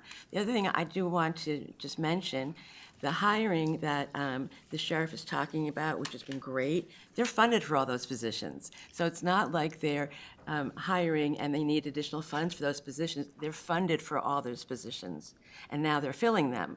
So it's not like a new money out here that they need it. They're already funded for the 600 positions. yeah, so enlighten me on the 3.6 then, that the sheriff's mentioning. There's a 3.6 deficit, and where's that reflected Well, you can. in the actuals? The 3.6, I think, is, they wanted 3.6 more last year than the proposed budget was. Is that correct? Correct. So I guess what I'm trying to do is, again, going back to actuals, Right. right? How do I see that? The budget reflects the 24-25 budget reflects the reduction that last year's budget committee approved. So that's what's in the budget. The 3.6 million additional that the sheriff's talking about wasn't approved, so it's not in the budget. So now but you can see what is in the budget and what the actuals are related to that. Okay, just the word deficit, just the meaning of deficit. 3.6 ask is a 3.6 ask, but if there's a deficit, I just interpret the word deficit as meaning that we got a minus somewhere in here, right? There's parentheses, right? Yeah, yes, that is what it means, but it's a question of, the sheriff had wanted the additional 3.6 million. It wasn't approved. The budget was approved at the number, but the sheriff's office continued to spend above that number. So the sheriff's office didn't adjust their spending in line with the budget. May I talk about this? The 3.6 were hard costs, were known expenses when I talked with County Administrator Schmidt. So these were known expenses. We were asked to not put them in. And I asked the question, is it because we don't have the money right now? And his response was, yes, we have money at the end of the year. And I can't speak to that conversation, Well, I'm sorry. and I can will, speak to this deficit. Let me pass this out to you all. I know that I met with the chair, I met with county administrator to talk about the deficit for our budget this year and how we got here. And I think it's important for especially our public committee members to understand how we got here. And part of that conversation is this 3.6 million. And actually, we believed in February, I met with the chair and the county administrator in February 20th, with a concern that we had a $13 million shortfall coming up. Right. And so, and I know the other commissioners received this document and details this out. So I don't think anybody should be surprised where our budget is at, based on these factors. And part of that is the 3.6 million in hard costs. I refer you back to the pie chart on page 5 that shows the required M&S for our budget is a huge part of my budget. I don't have control over this 18%. These are cost allocations, indirect costs from the county, fuel, jail medical, food. These are hard costs. What I have control over is 5% of this current year, which is $5.1 million. And out of that $5.1 million comes safety equipment, training, furnishings, paper. I have people asking me, can they order paper? My people have done a great job at keeping the costs down. Like I said, I projected in this document here, and I'll pass that around for you all, a $13 million deficit. My people have done a great job to cut costs, to keep costs down. And this is where we're at. And so it comes back to my budget memo, and it's, do we have the funds to continue hiring up the sheriff's office? So Sheriff, I'm sorry for interrupting, but I'll try to be a little bit more clear, I guess, and that is that you mentioned the 3.6 was expenses. So I assume that is money's expended, that the bills need to be paid, that there's a line item associated with those bills that were paid. And if it wasn't appropriated, then there should be an overage, a line item of those overages, that total 3.6. All I'm asking for is tomorrow, whenever, is a listing, line item listing of all of those expended, we say expenses, expended that are overages on lines, so I can see it. Right now, what I have, I can't see it. I hear you, Commissioner. I understand. Thank you. Do you have anything to add, Patrick? No, we'll do the best we can to provide that information, but there's 34 days left in the fiscal year, right? And our actuals will be more at the end of the fiscal year, and this intent of the supplemental budget is to cover the overages at the end of the fiscal year. So those actuals aren't going to tell the full story, but we can provide you that information, absolutely. Right, and I understand that. So when I did that, in my world, I just took my monthly, right? And if I was 2 months out before the end of the year or 3 months out, I just multiply that monthly. So I had a trending. So everything's posted online. I think we calculate that based on that, right? In many instances, a lot of the CCSO's programs, we have our monthly expenditures that we can count on, right? Our bills that are the same every month, our CCOM bill, our jail medical bill, our other contracted services to support parole and probation services. But some of the things we buy when we need them, safety equipment, program materials and supplies, certification trainings are hard to forecast, for instance. Vehicle maintenance expenses are hard to forecast. So, the forecast doesn't tell the whole story because there are things that we operationally need that are not necessarily something that we can plan. So, we can give you or give the committee the information that we have that's up to date and our, and as an aside, what we project to spend, and that's how we're getting our supplemental budget request. And I would like to add we don't want to come back and ask for more money. This is we could be more conservative with this request and continue to exercise budget discipline, but we don't want to ask for more money. If we don't spend this money, we will give it back. We don't, we don't want to, but we just don't want to continue to go through this process of asking for more money and more money. We feel this is a sound number. Our financial analyst has run the numbers dozens of times, looked at them from several different angles, that's how we came up with this number. But it's not as simple forecasting CCSO's expenditures as it is many other departments, because we don't all of our expenditures aren't based on contracts where there's, a month-to-month trend that we can rely on, so. Thank you. Cindy, did you have another point before we move on? I would, one of the things, again, in terms of the differences of how things are projected, I think, and a great example of that is the levy. If, I know that the sheriff has said they're going to be underwater, I think, not next year, but the year after. And those are based on projections of a very large increase in personnel.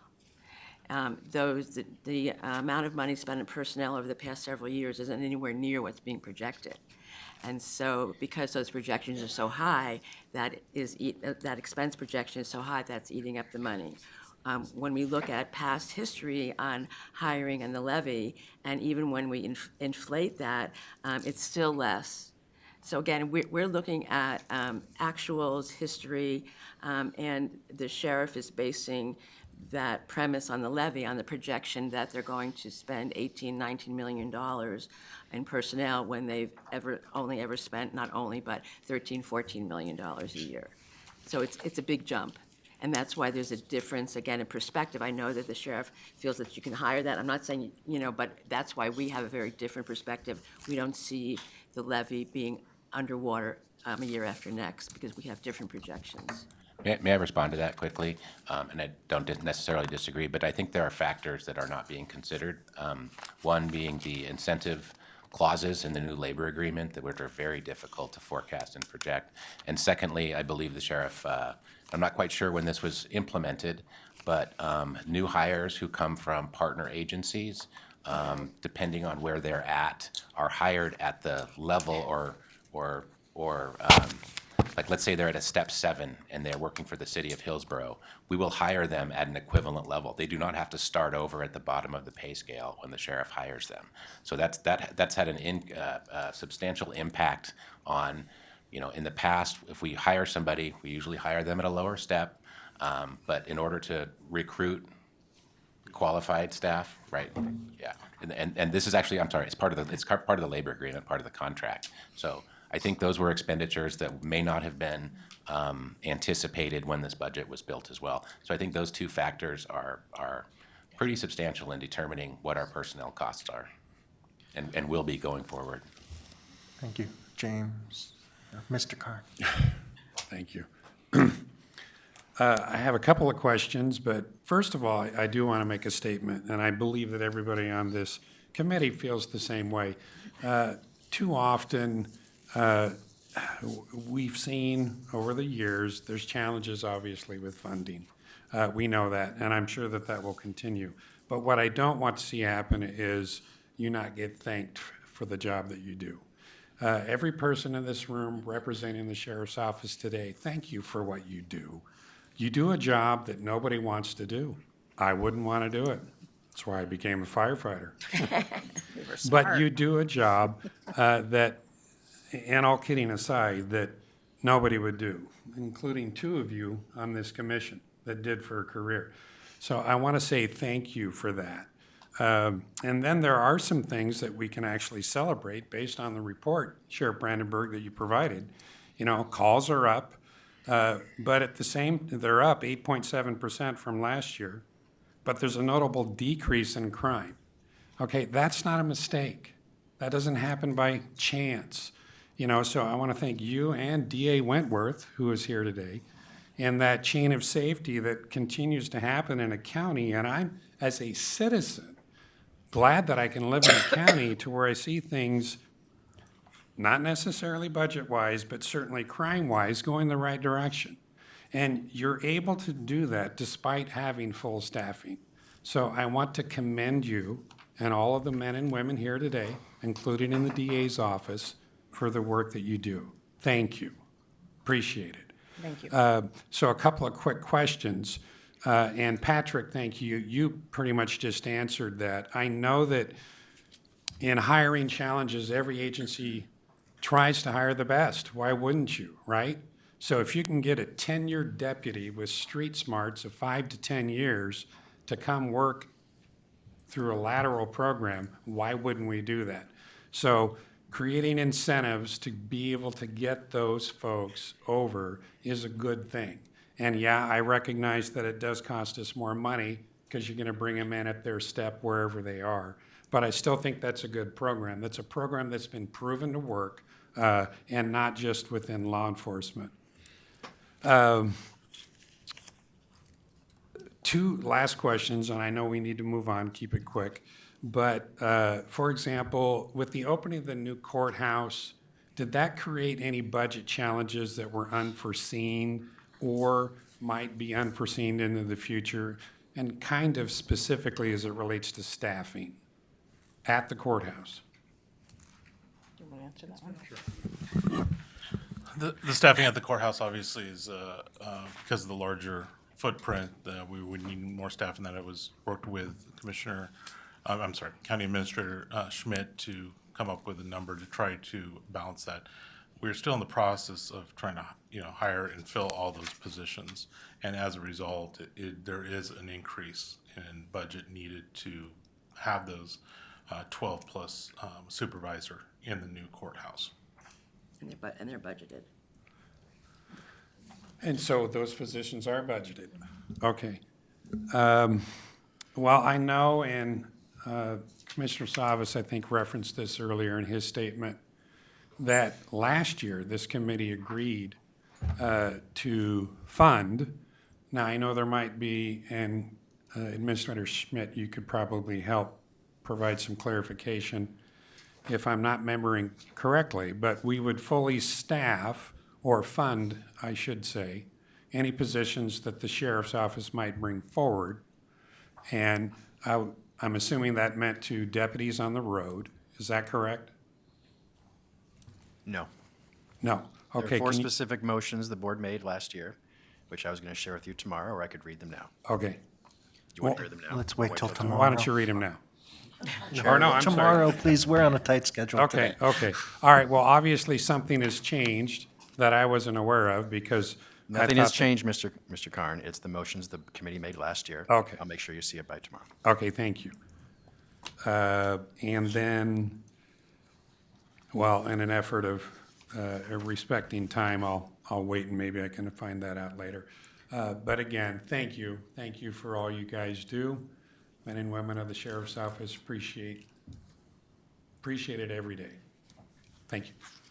Thank you. And before we move to the next, since I'm assuming we're going to take extra time and still have questions, would it be possible for you, Sheriff, and/or your representatives to join us tomorrow, should we need for additional? Yes, Thank you. absolutely. Chair Roberts. You know, kind of bring up a controversial matter that is kind of like the elephant in the room. And I'm doing it with all respect to everybody here. And Gary and I have had this conversation, and my goal is intently to try and fix things, and repair relationships, and get us all to work together. As I look at you operating your budget, the challenge that I see, and being the sheriff for 16 years and overseeing the budget, the challenge I see is these supplemental budgets. It's just as simple as when you're at home, you live within your budget. If you have the idea that there's more spending or things could change, it really makes it complicated. And Gary and I've had this conversation, haven't we, Gary? And I've had it with Paul, and I've really tried to get to the bottom of really supplemental budgets. So when you look at the Department of Revenue, under their manual and guidelines, under Chapter 13, it basically indicates that local government may prepare a supplemental budget if one or more of the following circumstances exist. ORS 294.471, remembering from 294.480. An occurrence or condition that was not known at the time of the budget was prepared requires a change in financial. The key there is the element not known. And then it goes on, and to address kind of Commissioner Salvas, the 10% issue has to do with bringing it to a public hearing. So if it's less than 10%, you don't need to. If it's more than 10%, you do. To be honest with you, I still had concerns about it, so I did actually call the Department of Revenue and asked, hey, what can you help me interpret this? And they're reiterated the fact that if you go into the budget and you know that those funds will not last you the entire year, that is not public budgeting process that is acceptable. I wasn't aware of this. She also pointed out that year-end reconciliation is a practice that many counties do that is also not acceptable. And I know this has kind of gone back and forth, and the Department of Revenue can actually give us a legal opinion on it. I mean, all we have to do is ask. I've also said, hey, could we have a training on this issue? Because I think it really will help all of us kind of get a planning for the future so that we can kind of get ahead of this issue. I've talked to Gary about trying to do a budget every 2 years. I know we got a lot of people in the room. We would save a lot of money if we could come up and accomplish that goal by doing that. So, and the concern I have is kind of really kind of hearing what the sheriff has said, is looking back from the very beginning saying, we can't get to this point. And here we are kind of coming together with supplemental. So I think we're just a little bit at a disagreement on the interpretation of that law, and perhaps that's something we could have somebody else kind of come address. So I'll leave it there and turn it back over to the chair. Thank you. Did you have a point to that, Sandra? Yes, please. So Chair, I just want you to rest assured that the Department of Finance, when we receive the supplementals, we actually scrutinize those for compliance with the law. So, and the departments, any department that's here at the county can attest, we reject many supplementals throughout the year. So if the department, again, like the unforeseen, if we're looking at the numbers and we're not coming up with the same projection, the departments like to make adjustments by an account code. And we say, no, it's by the category, because that is how we're budgeting, again, by law. So we do lots of pushback on that. The supplementals that you are receiving, by the time that they're getting to the board, it's really because there's new money, almost, and you'll see the majority of them are grant-related. There's new money that wasn't known previously, and so then they have a complementary expenditure that is needed with that. Or there is truly, it appears, is going to be an over expenditure, again, that was unknown and can't be satisfied any other way. So you really are getting a very limited amount of the ones that we are requested. And a lot of the departments will contact us before they ever submit anything. We'll talk it through, and then it just doesn't come to fruition. So that's what's going on with that. Just speak briefly. I know there's questions here, but I think you were asking, though, is fully fund departments at the beginning of the year to avoid supplemental budgets the most you can, correct? Yeah. And I just want to add real quick that the sheriff's office has, for the last 2 years, I believe received $5.6 million in supplemental budgets 2 years ago and $2.7 million last year. So this isn't the first time this has happened with the sheriff's office. So thank you. Commissioner West. Thank you. First question, I just want to backtrack a little bit. There was a comment made, Sheriff Vandenberg, by you about hard costs not being paid, and I paraphrase you because we just didn't have the money directed at Administrator Schmidt. Administrator Schmidt, can you speak to that allegation? I have a lot I want to say, but I want the committee to ask your questions first. The sheriff and I have continued to work collaboratively together, Sheriff. And I actually want to ask a clarifying question first to Patrick. So when you say the $6.2 million of additional funds to finish this year, is that beyond the approximately $3 million I've already offered to you for this year? That's an addition? I don't believe so. It would be the difference between the two. So it's an additional fund? If we have not received, so that's what we need to finish the year, and I do not believe we've received any supplemental appropriations at this time, so, yes. Okay. I'll comment at the end. Okay, thank you, Administrator Schmidt. My questions is, I'll try to be quick. They're very similar to a lot of the concerns that have come up, and I will say this because it's important to say, is not only myself, but I mean, everybody in this room, and I think the priority of this county is supporting all of our law enforcement, especially all of you folks who wear that badge and do important hard work. But also, we support fiscal responsibility in Clackamas County, and we have a strong track record in doing so. Those two things are not mutually exclusive when we look, and I think that's what we're trying to get to today. So like all departments and elected offices, the CCSO is required to abide by adopted budget and adjust expenses accordingly. I don't quite see that. I see that may be an issue here.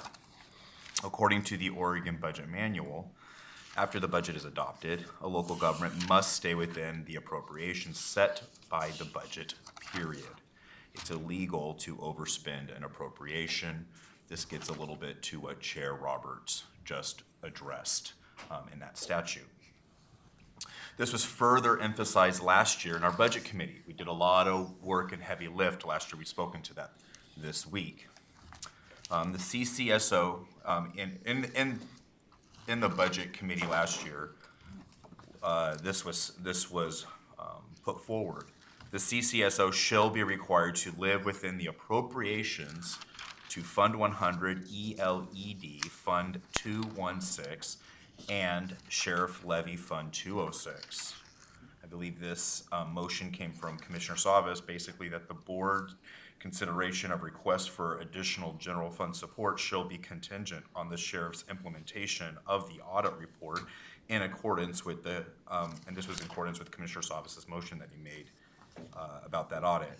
While improved, it's my understanding that the CCSO is still not meeting the expectation required of all departments in terms of timely and accurate reporting. That does seem to have some questions regarding that today from multiple members on this committee and from your guys' presentation. So there are real consequences for overspending in budget. They can be quite severe. So there are consequences within the Oregon statute and law. And it's very apparent that no other department has overspent their general fund budget. Not one other department has. It appears that the sheriff's office has ignored maybe some of the budget adoption that has happened from this committee. And so my question to you, Sheriff, and to your staff is, what actions have you taken to live within the appropriations that were set in the budget?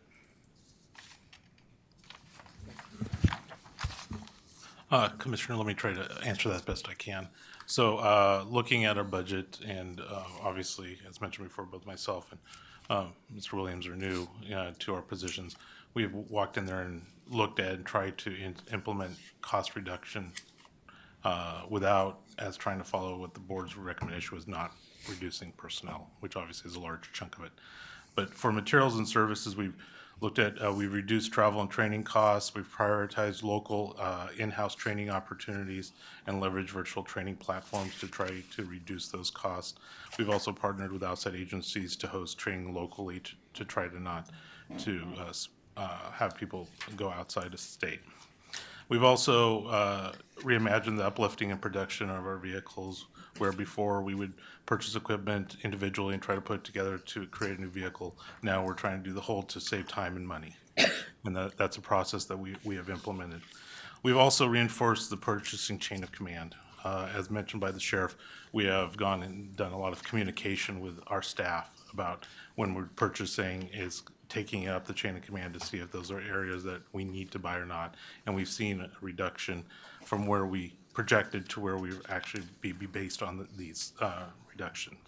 We've also been looking at, we have a division level budget awareness that we've been spreading to try to people understand where spending is and what they can spend within to make sure that we're meeting our core mission at the sheriff's office. Along with that, we've also been reviewing and going over overtime management. We are working and creating a dashboard where we can look at the data and actually find out where overtime is being spent and why it's being spent. And that's something we have been introducing and creating itself. Obviously, that takes some time, but that is something that we've been doing currently to try to reduce our spending costs. And again, looking at large purchases, again, through that chain of command and not approving some of those to try to defer them for later times. Thank you for that. We've also heard from your office and from others that this is a very complicated budget, and I won't concede that necessarily. However, your budget complexities do pale in comparison to H3S and DTD.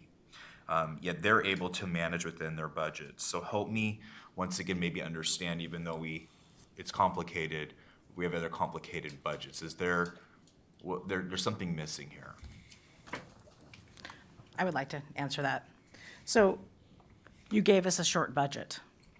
And it's not a surprise, shouldn't be a surprise to anybody here. This is the cost of a fully staffed or working towards a fully staffed sheriff's office. We simply, Commissioner's office asked the question yesterday, is it because we didn't get enough money? We did not receive enough money. And we continue to hire, and that was the direction of the board. I know, Commissioner, you're new, and your comments yesterday was everyone's taking cuts, everyone's tightening their belts. And we are doing that within, but we are also challenged with this board's direction to fully hire.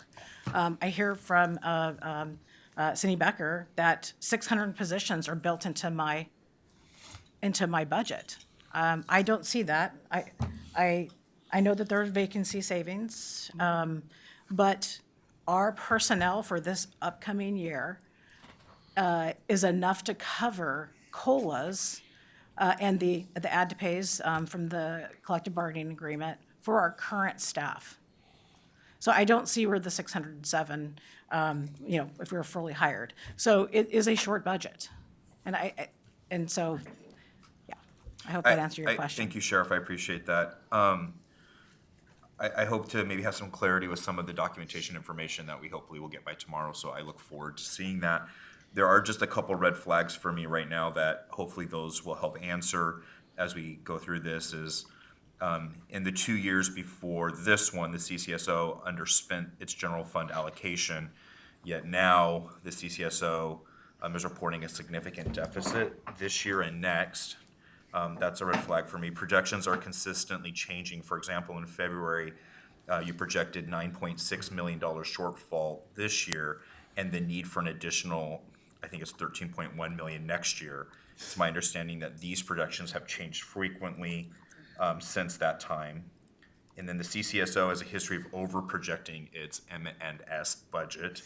And then you've talked about about record hiring, but we continue to have significant overtime and go over that budget too. And so maybe, I don't think that's been brought up, that'd be a good thing to maybe address. And then my last red flag is the continued vacancies in the levy, yet requesting more money from Fund 100 for personnel. And so I'm hoping we're able to maybe speak to the overtime thing, and then is there anything we need to do to modify habits, timely and accurate reporting of revenue and expenses to help monitor the budget? And then those are the last of my questions, and maybe you want to address that. Do overtime? Sure, you want. Okay. We're all clamoring to answer your questions. Hold on. I can go back and repeat them, so No, thank that's you. fine. I'd like to go back. I'm not sure where the perspective that our budget is simpler than DTD's and H3S. As you heard yesterday, I was the deputy finance director for the county for 2.5 years, and I worked in the Department of Finance. I got to know the accounting and the funds that they use, the programs, their revenue and expenditure sources for both programs. I don't agree with that contention that our budget is easier than theirs. We have 23 programs. We have 5 funds. We're a 24/7 operation. We're not only patrol, we're jail, we're investigations, we're parole and probation. It is a very complicated budget. I think that so I just wanted to share that. And I think that demonstrates a general lack of understanding of who we are, what we need, and what drives our budget and what drives our revenues and expenditures. I'll share with this committee in discussions around our budget. One of the ideas given to me to save money was to replace uniforms less often and dip into our inventory of bullets.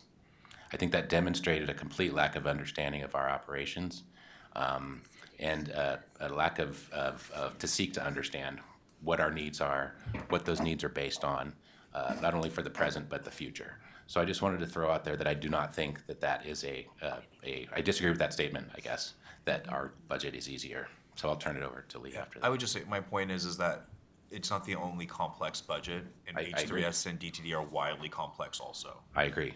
So I'm not saying your budget isn't complex, but those budgets seem to not be having the same significant issues that we're seeing with the CCSO's budget. And I don't really want to I have an opinion on that, but I'll turn it over to Lee to keep moving things forward. So I'll try to address the overtime. And overtime is obviously very complex. And one, it's driven a lot by our contract. And as personnel increases, right, so do our overtime. But as a 24/7 operation, in public safety, we have to have boots on the ground. We got to have people in the jail. We have to have people there. And oftentimes we have personal leave, protected leave, all these things that require us to keep a certain staffing level for safety, not only for the community, but also for our staff themselves. And also we have high demands and emergencies and also investigations. There are things that require us to go outside the normal hours because we are 24/7. So we see that along with the hiring, where we have a lot of newer staff. That also involves a level of training and sometimes staying over and working with new staff, and that's where overtime starts coming in. We also have a lot of supporting our contractual obligations that we have, where there is overtime that is involved.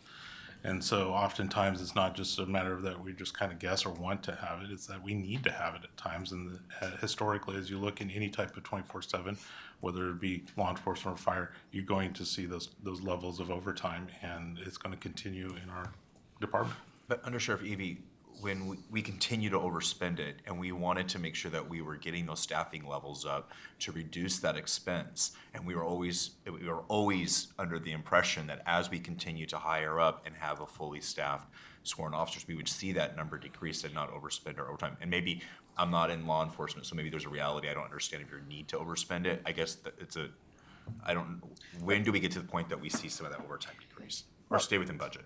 Well, this is to the point of Commissioner Savas. This is one of the line items that's over.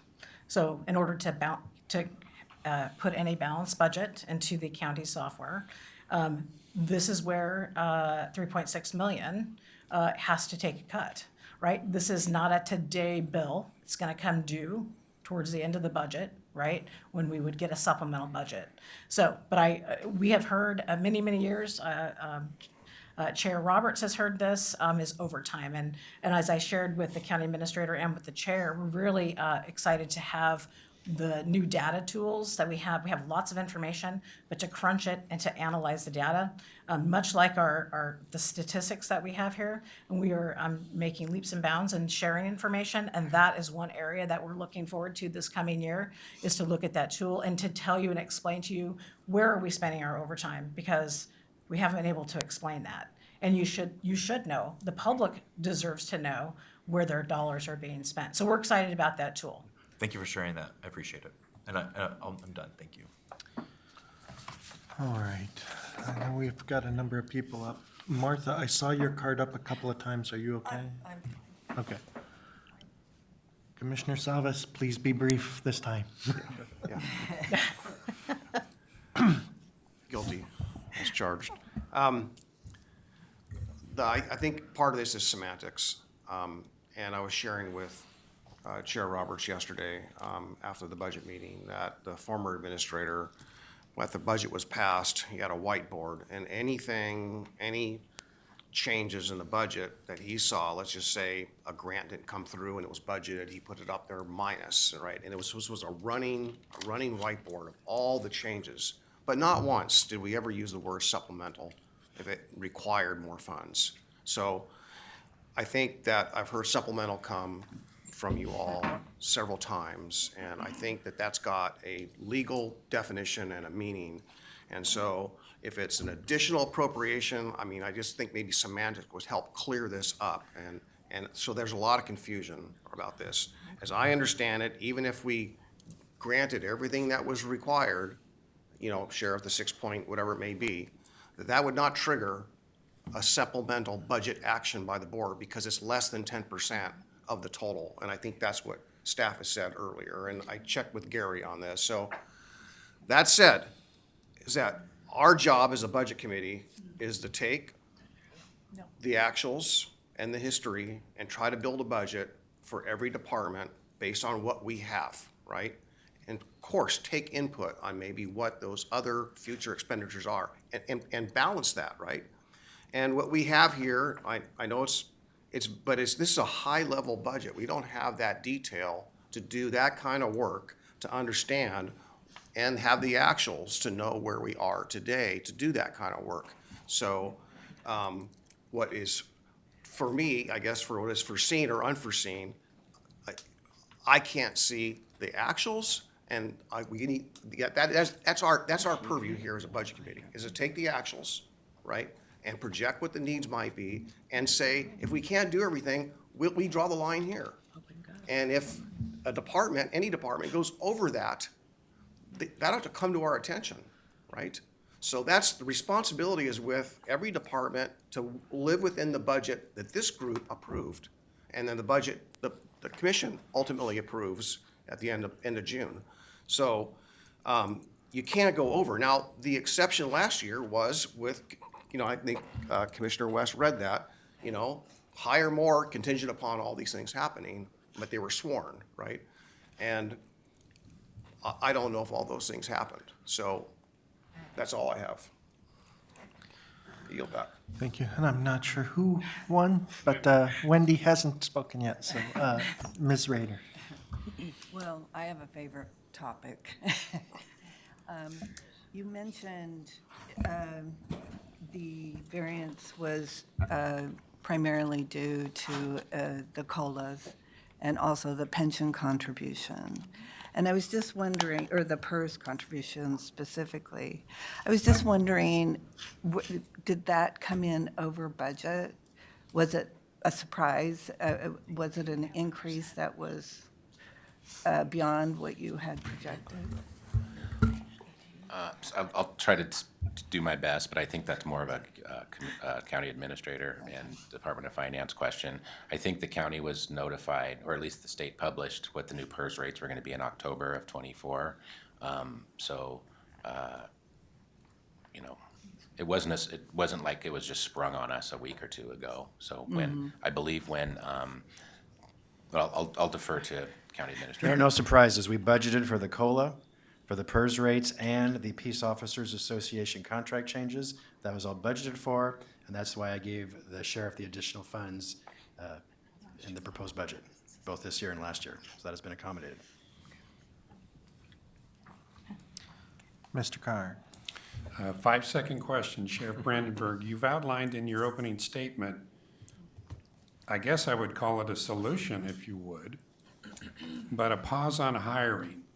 If the commission honored that and did a pause on hiring, you would be able to work within the existing budget. For the upcoming, the 25-26 budget, yes, I believe as Under Sheriff Eby talked about, the materials and services is going to be tight. I believe that the $27,500,000 is going to be less than what we end this year with, combined with increasing costs, some of those hard costs in that required M&S line. Just a quick math, 1.1 million increase in jail medical and food and fuel that we're projecting. So it's a cut. But we are committed to working within that if that is what the board here decides that they want us to, the direction they want us to go. Thank you.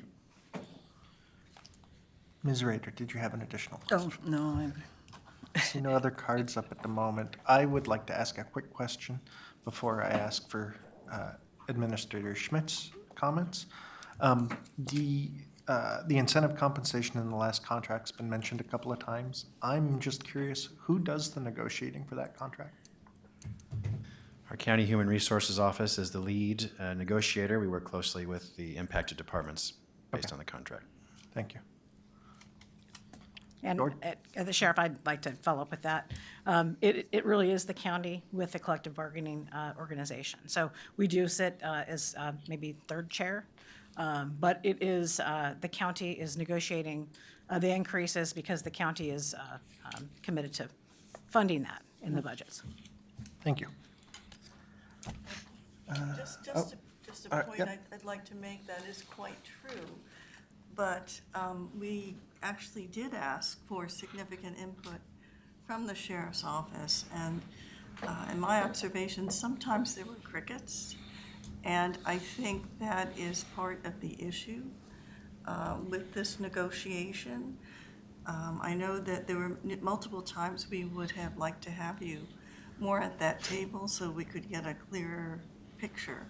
That's not a criticism. I'm just telling you from my perspective with all my years as a commissioner, that was an observation. I remember back in the day when actually prior to you, Chair, when Detloff was the sheriff, he was always at that table. Commissioner Schrader, I'm sorry to interrupt. Your microphone is causing too far away, so if you could just move Okay. slightly forward. Well, I was just saying that I wasn't observing as much collaboration between the sheriff and the budget committee this time. And it makes it difficult for us to negotiate because we feel like we're negotiating without your direct input. And so I can't address what that disconnect was, but it was very obvious to me there was a disconnect. And if we could work on that portion of this process, it would long-term give us a better outcome, I think. And I'm not going to lay blame on anybody's feet, but unless we're all willing to come to the table, including you, Sheriff, to help discuss those kinds of negotiations, it doesn't help us or our administrative staff work to really hear you sooner than later. That's just my observation. And Sheriff Detloff was excellent. I remember when you were Sheriff Roberts, we used to work with you. So it's just something I'd like to see, happen as we move forward, so we don't get stuck in these kind of Groundhog Day conversations here. We're trying to do a budget. May I answer that, Sheriff, to give you an assist? I need to respond to that. Okay. I want to support you, Sheriff. So, Commissioner Schrader, I appreciate your perception. And we've been friends for a long time. Yes, we have. I appreciate your perception that I'm not present. So purposely, I assigned 2 undersheriffs, a captain. Captain Eby was on it at the time. Is that correct? Yes. So they represent me. And for me to insert myself into that, it would be an unfair labor practice. So they are negotiating, they're at the table, they confer with me. Decisions are not made without my support, without my input. I have very talented team members who I think add value to that process. But I appreciate that what you're seeing is you believe that it's absent, and that's absolutely not true. And I think County Administrator Schmidt would probably support that. Yes, the Sheriff's Office management team was heavily involved in negotiations of the POA contract and gave advice to the Board of Commissioners through Human Resources, and the board decided to take a different direction in the decisions you made. Okay. But certainly the Sheriff's Office staff was involved during the last contract I negotiation. stand corrected. There's always something to learn after many years. Thank you. Ms. Lee. Yes, this is a statement maybe. Ms. Lee, if I could also ask you to pull your microphone closer. Oh, yes, this is a statement maybe as much to the commission as the sheriff's department, but if the levy is going to cease in 2027, don't we have to consider preparing for the 2026 election? So just a thought. The elephant in the room, that is absolutely true. And having some discussions with the county administrator, with the chair, it absolutely is due for renewal. It funds 92 positions. In fact, Chair Roberts was the initiator of the levy to help fund things the county could not fund. It's very important. And without that levy, critical public safety programs and people in those programs would go away. But we talk about the rising costs. Our projections, and I know we have differences of opinions about projections, and my team is very good at projections. I believe that when we end on our personnel line at the end of this current budget season, we are going to be very close to what we projected originally. And so we need to determine what that looks like. And hopefully the voters want to support the sheriff's office and the work that we've been doing. We've been doing amazing work. My staff has done an amazing job every day. And so we love the support of our community, and we love serving them. And we have, being the safest county out of the 5 largest counties, most populated counties, is amazing. And we should be celebrating that and be thankful for that. And that's not by accident. Director Karn is not by accident. And it's the hard work of the people, the men and women of the sheriff's office, and the people behind me that manage them and hopefully keep them motivated and in a good place that they want to do a good job. And they want to stay here, and people want to come here. We are an employer of choice. And so we are, like we've never seen, lateral hires, which are awesome for us because they cost us a lot less, come to us from jails and patrol within the state and outside the state. You see on the graph of our trajectory of hiring, we are hiring. And I have more people in the hopper right now that are coming to us that want to get hired. They're great candidates. We're hiring great people. We're keeping great people. So thank you for that. I look forward to working with the Board of County Commissioners for the levy renewal, and that is the next big task that's coming up. So I really appreciate all of your work, especially as a rural member of the county. It is different. I do live in rural South Clackamas County as well. Commissioner West. I just want to correct the record, but to increase the feather in the sheriff's office cap, actually, you are the 8th safe out of the 8th largest county. You are the safest. We help make us the safest county in the entire state. So not 5, but the top 8 populated counties. So that's even, I think, a little bit bolder, and I just want to say kudos to that. Sorry, I got tongue tied there, but out of the 8 largest counties, I think. D.A. Wentworth, I hope I'm getting this right. Out of the 8 largest counties, we are the safest county by crime statistics, and so that's in large part due to your office work. So thank you, and the rest of the departments that are engaging in law enforcement and public safety. Thank you. Ms. Liu, were you done? Okay.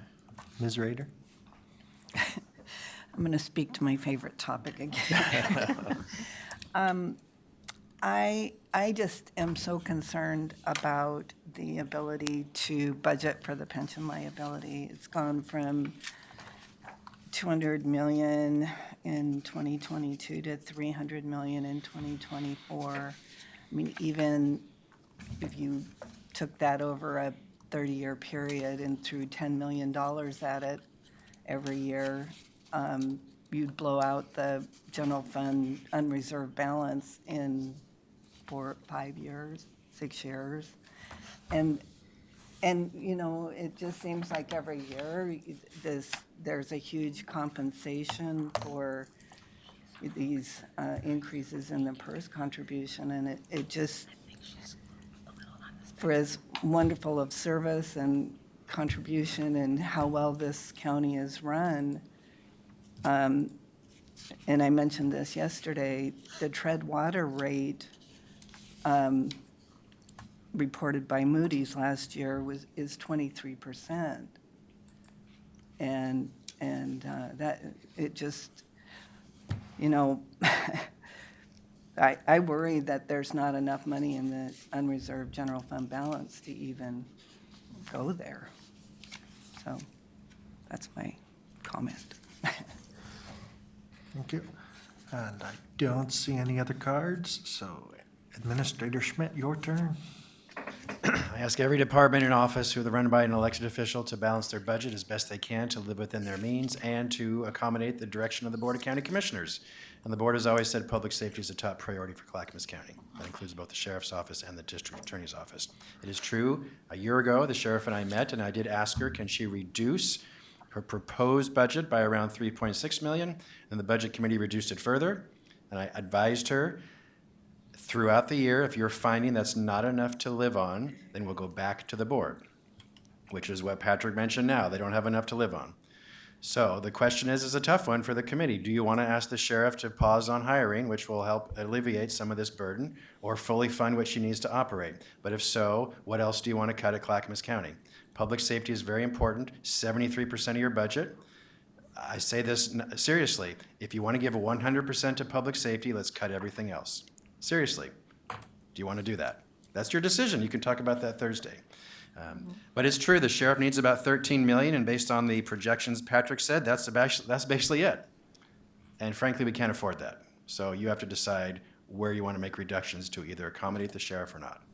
That's really what it comes down to. And that's your decision on Thursday. Thank you. Anybody else? Thank you, Sheriff. So we will plan to be back here tomorrow. I appreciate that. If you have questions. Thank you. Thank you for your time. Thank you, public community members, for being here.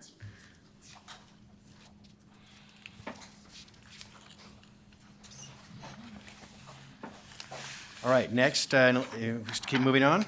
Please. All right, next is the District Attorney's Office, led by District Attorney John Wentworth. Please come forward, District Attorney Wentworth.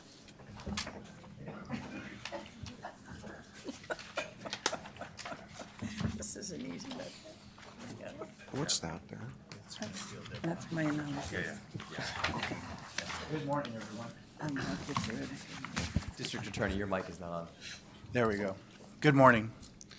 I'm John Wentworth, District Attorney, and with me is Bob Wilson, who, if you have in the weeds kinds of questions, that's why he's here. He's the person who runs our finances on a day-to-day process.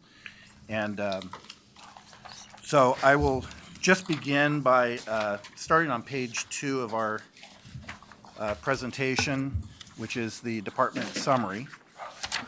We have a total budget proposed of $20,770,368. Of that, the general fund support is $15,737,399. You'll notice that in the adult and juvenile criminal prosecution and case resolution row there, that basically is comprised of, you'll see $85,000 of opioid grant money that came from the county. We're working on using that to pay for a part-time paralegal to assist our drug team in doing the drug prosecution that we do. And also, you'll see in there about $754,000, and I'm looking at the differences here between the general fund support and the Fund 100. That $754,000 reflects deflection grant money and also organized retail theft crime grant money that we've received. The additional adult and juvenile criminal prosecution and case resolution support difference between General Fund 100 and the General Fund support budget basically reflects the money that we receive from Oregon Public Defense Services to provide discovery in criminal cases. So we provide the police reports and the video and all the things that accompany a criminal prosecution to the defense. They then pay us out of a state fund to pay us for that discovery. So that's where that money comes from.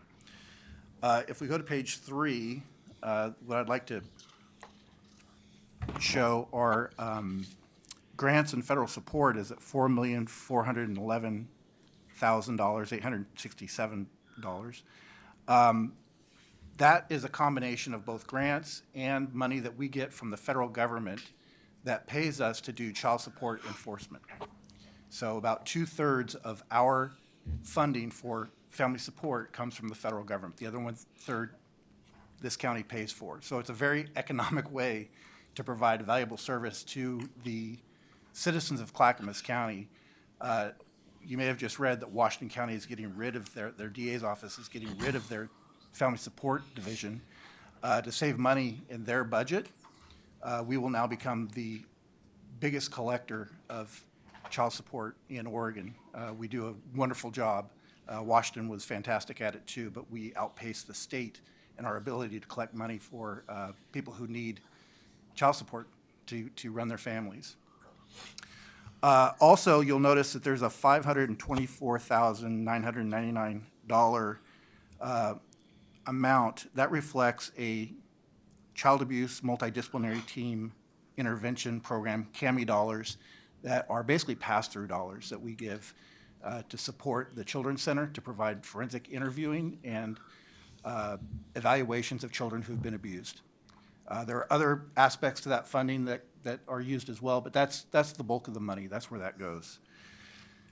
What I'd like to just kind of I'd like to pull back away from the numbers for a second and talk about the mission statement of the DA's office, which is to provide leadership, accountability, and high-quality service in a fair and just manner so that those who live, work, and play in Clackamas County can enjoy a safe and livable community. That's a mouthful, but each of those words matter a lot. When I talk about leadership, and I've shared this with my staff, when a deputy district attorney or the district attorney walks into a room, typically we are the leaders in that room, some by statute, some by default. Our multidisciplinary teams that are comprised of community partners, of nonprofits and law enforcement and community corrections and the DA's office, those are chaired by deputy district attorneys. We have a vulnerable adult MDT, a child abuse MDT, and a human trafficking MDT that we all act in leadership positions for. We act in leadership positions in our specialty courts, which is a new thing. I've talked about this before, but I kind of want to share this. It's a relatively new process in my career where we continue to work with folks post-conviction to work on treatment to help them through difficult times in their lives. Before, a prosecutor would prosecute the case is closed, it goes to community corrections, and anything that happens is kind of handled over here. Now we are intimately involved in that process, and that's a level of leadership that didn't used to exist, but it's now part of our repertoire. I am now the president of the Oregon District Attorneys Association, and I'm about to join the board of directors for the National District Attorneys Association. So when I talk about leadership, Clackamas County is right up there, right? Accountability. As you've already heard, Clackamas County is not just the safest large county. You have to get down to a county that has a population of 90,000 people before you find a county that's safer than Clackamas County. That's reported crime from crime victims. That is a very positive thing, and it's something that we celebrate in my office, our law enforcement partners celebrate, you should celebrate, because you have invested and made a deep commitment in public service and public safety, and that's the dividend that we share. So thank you for that.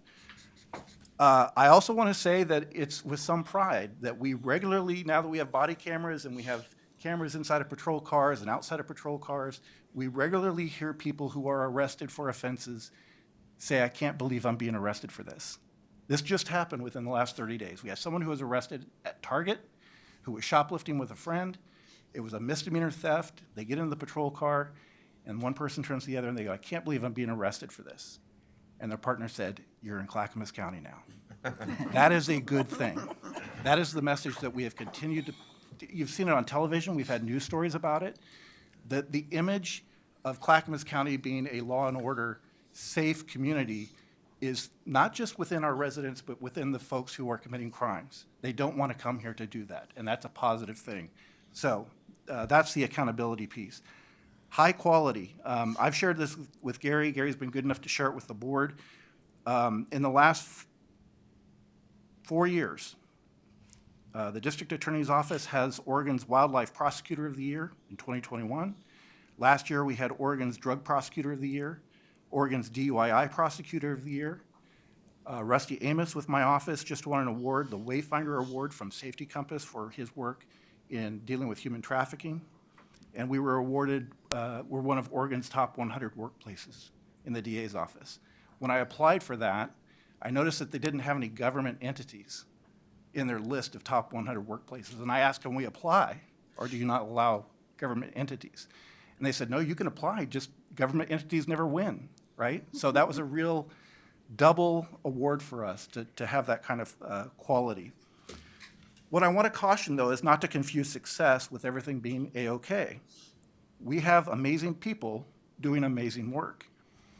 I want to share with you some numbers that compare us to Multnomah County, and I accept that Multnomah County's got a challenge right now with their budget.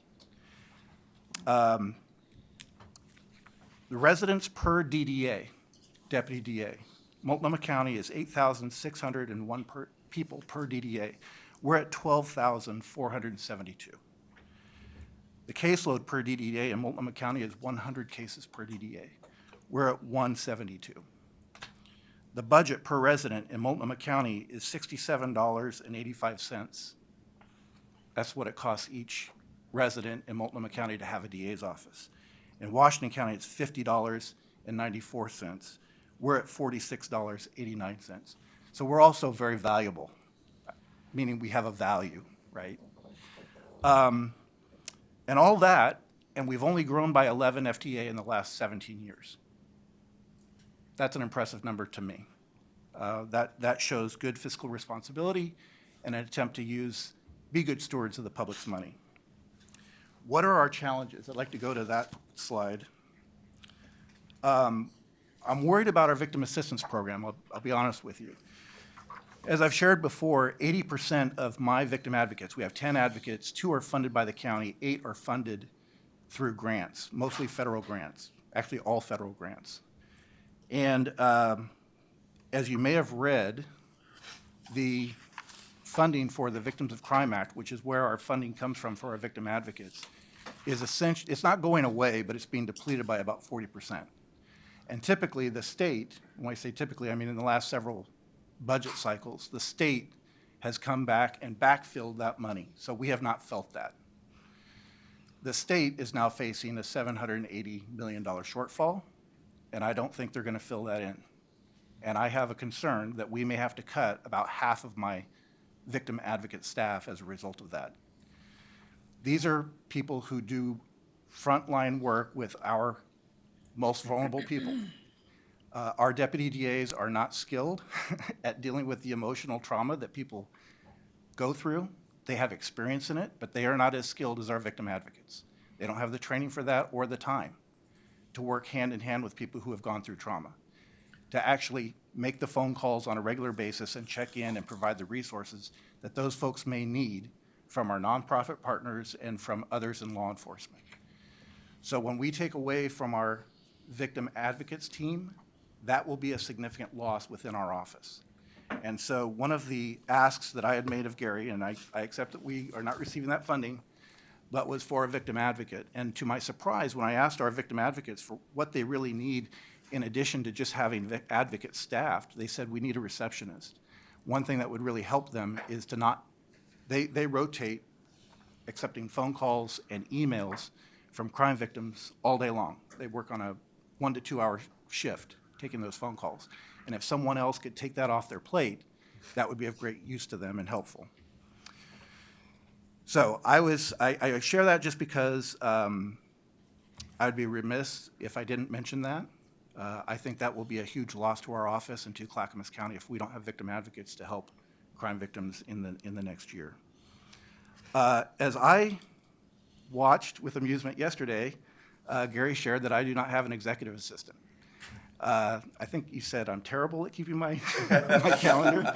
You're not good at meeting scheduling. That is fair. That position, there was no one hired in that position when I became the DA. And I dedicated that position to another area of my office where I needed staff. I thought I could keep up, and it's now too much, to be honest. And I have shared with Gary that, and Chair Roberts, that I end up taking on tasks that most people wouldn't have to deal with in a position where you're having to deal with budgets and personnel issues. I don't want to call them menial, they're not at all, but these are things that I have to prioritize, and things do slip, and I don't like that. I'm not a person who I'm type A. I like to have things done, and I like to have them done right, and I can't do it all. And so I did make the ask for an executive assistant because I am often overwhelmed by what I have to do on behalf of the county. There are opportunities that we have. I have mentioned to this group in prior years that we have worked to integrate the report writing system that the sheriff's office and all but a couple of our police agencies use, it's called Mark 43, with our case management system. And that integration will allow, when a police officer writes a report, that data transfers digitally, not manually, as we've been doing it, directly into our case management system. That would increase efficiency and it would increase accuracy. Because as it is right now, the reports come into our office and we have staff manually entering that data into our database, right? I've promised that we're close. Here's where we are with that right now. We are now using that integration between the sheriff's office and the DA's office on in-custody cases. We're testing it out. There are still bugs, but it's been a vast improvement for my office in terms of being efficient and more accurate in our entry of data when we receive reports from the sheriff's office. We're going to extend that to all cases that come in from the sheriff's office and then extend it on to the other police agencies that use Mark 43. We're very excited for this because it's both a benefit to the law enforcement agency and to our office and the public to make sure that things are done correctly. I also would be remiss if I didn't mention we are now in a new courthouse, and I can't tell you what that has done to the morale of my staff. To me, I've shared with folks that it's stunning to me to not just to come from the courthouse into a nice building that actually accommodates my entire staff so I don't have to go to different buildings to meet with them, but when I go back down to our old courthouse to realize the conditions we were working in. We all knew it, but it's just what you did, right? When you work in the trenches are where you work. It is a huge benefit to my staff and to the taxpayers to have all of my staff in one place so I can manage them in a better manner. We're not paying leases on buildings that are leaking from the ceiling and flooding from the bottom, which is where we were at. That is a huge improvement. And the last thing I'll share is that we have a deflection court, and that has not been without controversy. That's okay. We're taking that on. We currently have 47 people in the deflection program receiving treatment that would not have received treatment under ballot measure 110. That's something that I'm very, very proud of. And it's not a here's a sandwich, have a good day kind of treatment. It's really you have to be meaningfully engaged in this treatment process. We think we're changing lives, and I think that's what this is going to show. So I'm proud of all that. I thank you for that opportunity to provide that service to Clackamas County residents. I consider this job to be a privilege, and doing this work is a privilege. So with that, if you have any questions, I'm happy to answer whatever I can. Thank you. Commissioner West. D.A. Wentworth, thank you for being here today, and thank you for your work at this county. Your office is doing an exceptional job. It's very apparent looking through past budget cycles that you have done a lot with a little and have not come with an open hand pleading for more, but you've made it work. And so as a commissioner that serves this county, I'm very appreciative of those efforts, and thank you for what you've been able to do on shoestring budgets, truly, even with leaky ceilings and flooding floors. Thank you. And so you mentioned something about victim advocacy work, which is essential to getting downstream and to preventing future crimes from happening and to have a more responsive, comprehensive law enforcement work within the county. You mentioned in passing you work directly with Safety Compass. Mm-hmm. Are they part of that group for victim advocacy work that you're talking about? No. No.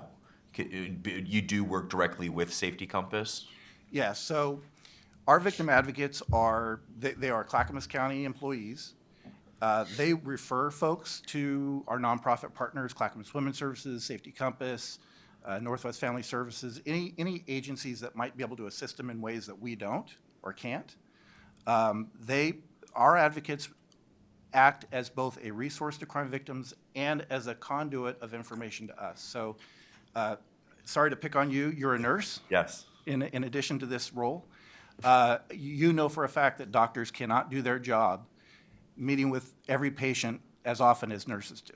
That's what our victim advocates do. That's the best one-for-one I can think of in the moment, but that's kind of, they provide the one-to-one personal service that our deputy DAs do a wonderful job at when they're there, but they can't do it on a day-to-day basis. So is it fair to say, just understanding how it works, the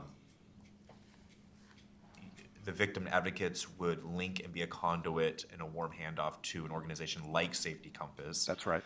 For the record, Safety Compass is an organization that helps those that are being victimized through sex trafficking. Unfortunately, we see all too much of that in Clackamas County. It's a real problem. Right.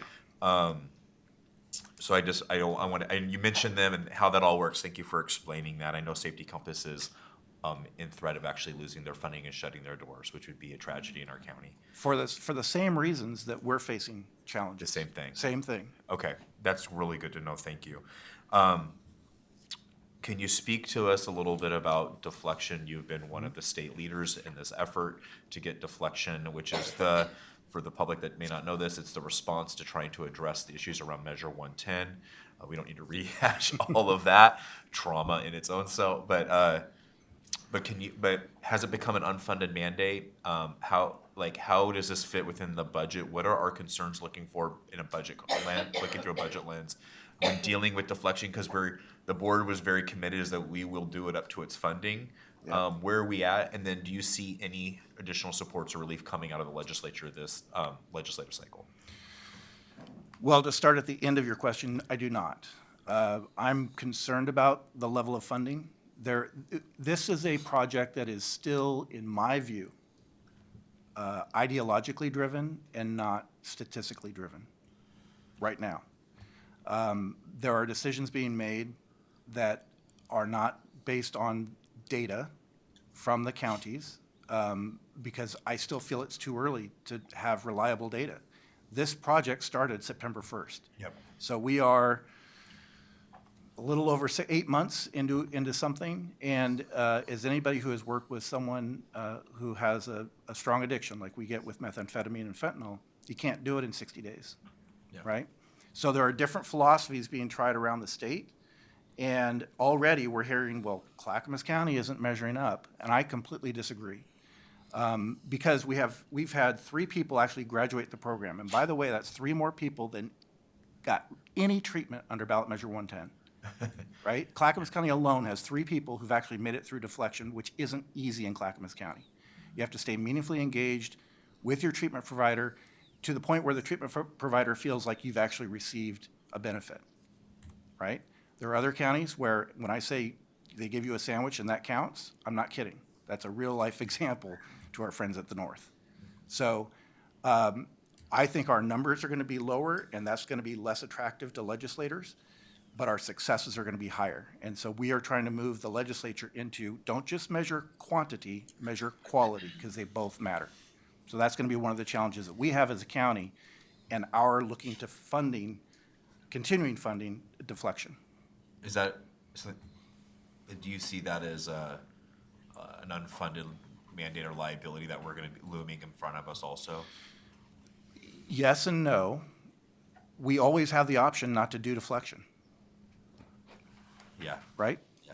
And so I'm not trying to say that everybody should go to jail. That's the other ideological thing. Well, DAs want everybody to go to jail. It's absolutely not true. If there's an opportunity to get someone into treatment and avoid the criminal justice system, just get the treatment they need, let's do it, right? But that takes money, and it takes a commitment, and it takes identifying who should be in a program like that and who should not.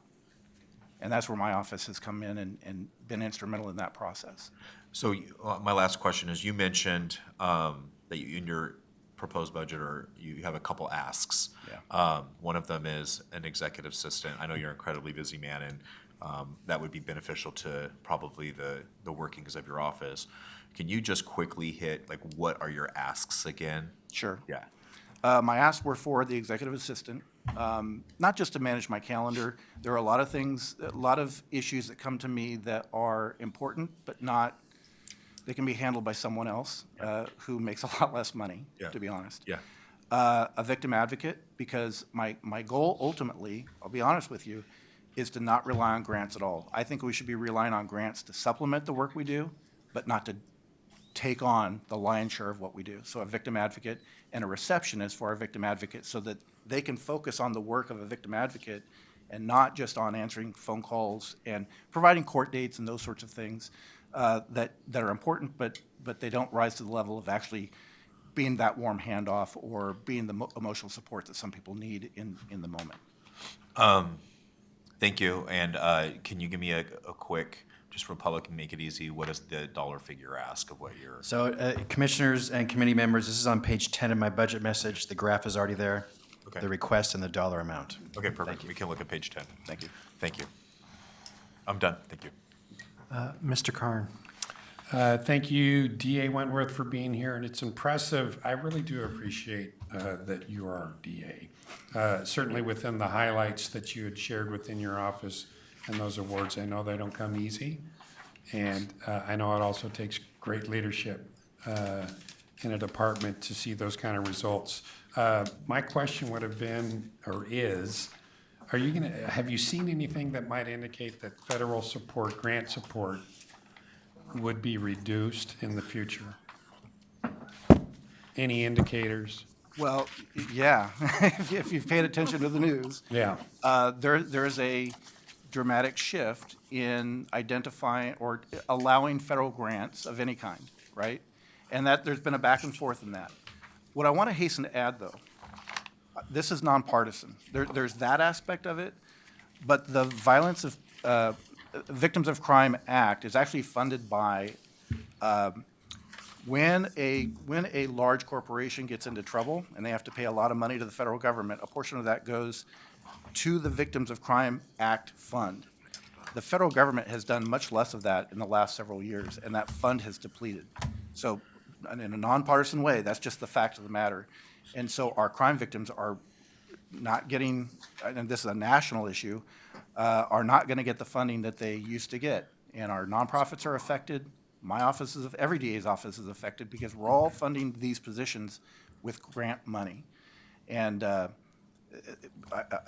just have to say the time is up on that, right? And so to me, victim advocacy used to be a luxury that DA's offices had, and now it's become a core function. They provide the victim's rights. You know, we don't do it.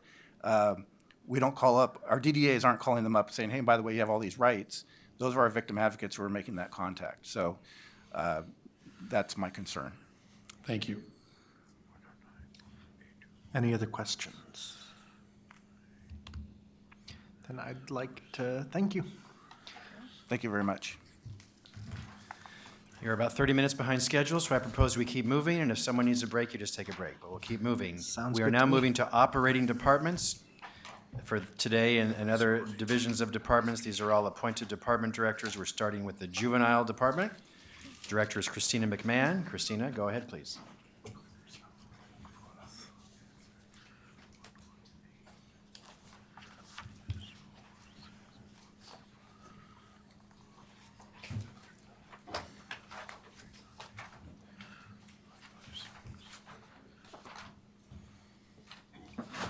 Go ahead, please, Christina. Thank you. Good morning, Budget Committee members. I'm Christine. Can I please have you turn your mic on, please? There should be a green light at the bottom. Thank you. Thank you. Technologically challenged as usual. Good morning, Budget Committee members. My name's Christina McMahon. I'm the Clackamas County Juvenile Department Director, here to present this year's proposed budget. And alongside me to the right is Ed Jones. He is our Administrative Services Manager and is critical to the creation of this proposal every year. So he's here in case we get some really technical questions. I wanted to start out by just thanking you for this opportunity to share information about our budget. We, like DA Wentworth, are very proud of the work that our juvenile department employees do to keep Clackamas County safe. We have the lowest recidivism rate of any county with a population over 100,000 in the state of Oregon. So we're about a third less than the statewide average. So I think that is a reflection on the partnership we have with our public safety partners, whether that's our partnership with the Sheriff's Office for our funding of the Safety Compass contract we have to serve victims of human trafficking in the juvenile department, or it's the collaboration that we do every single day with the DA's office and the juvenile prosecution team. So just wanted to point that out.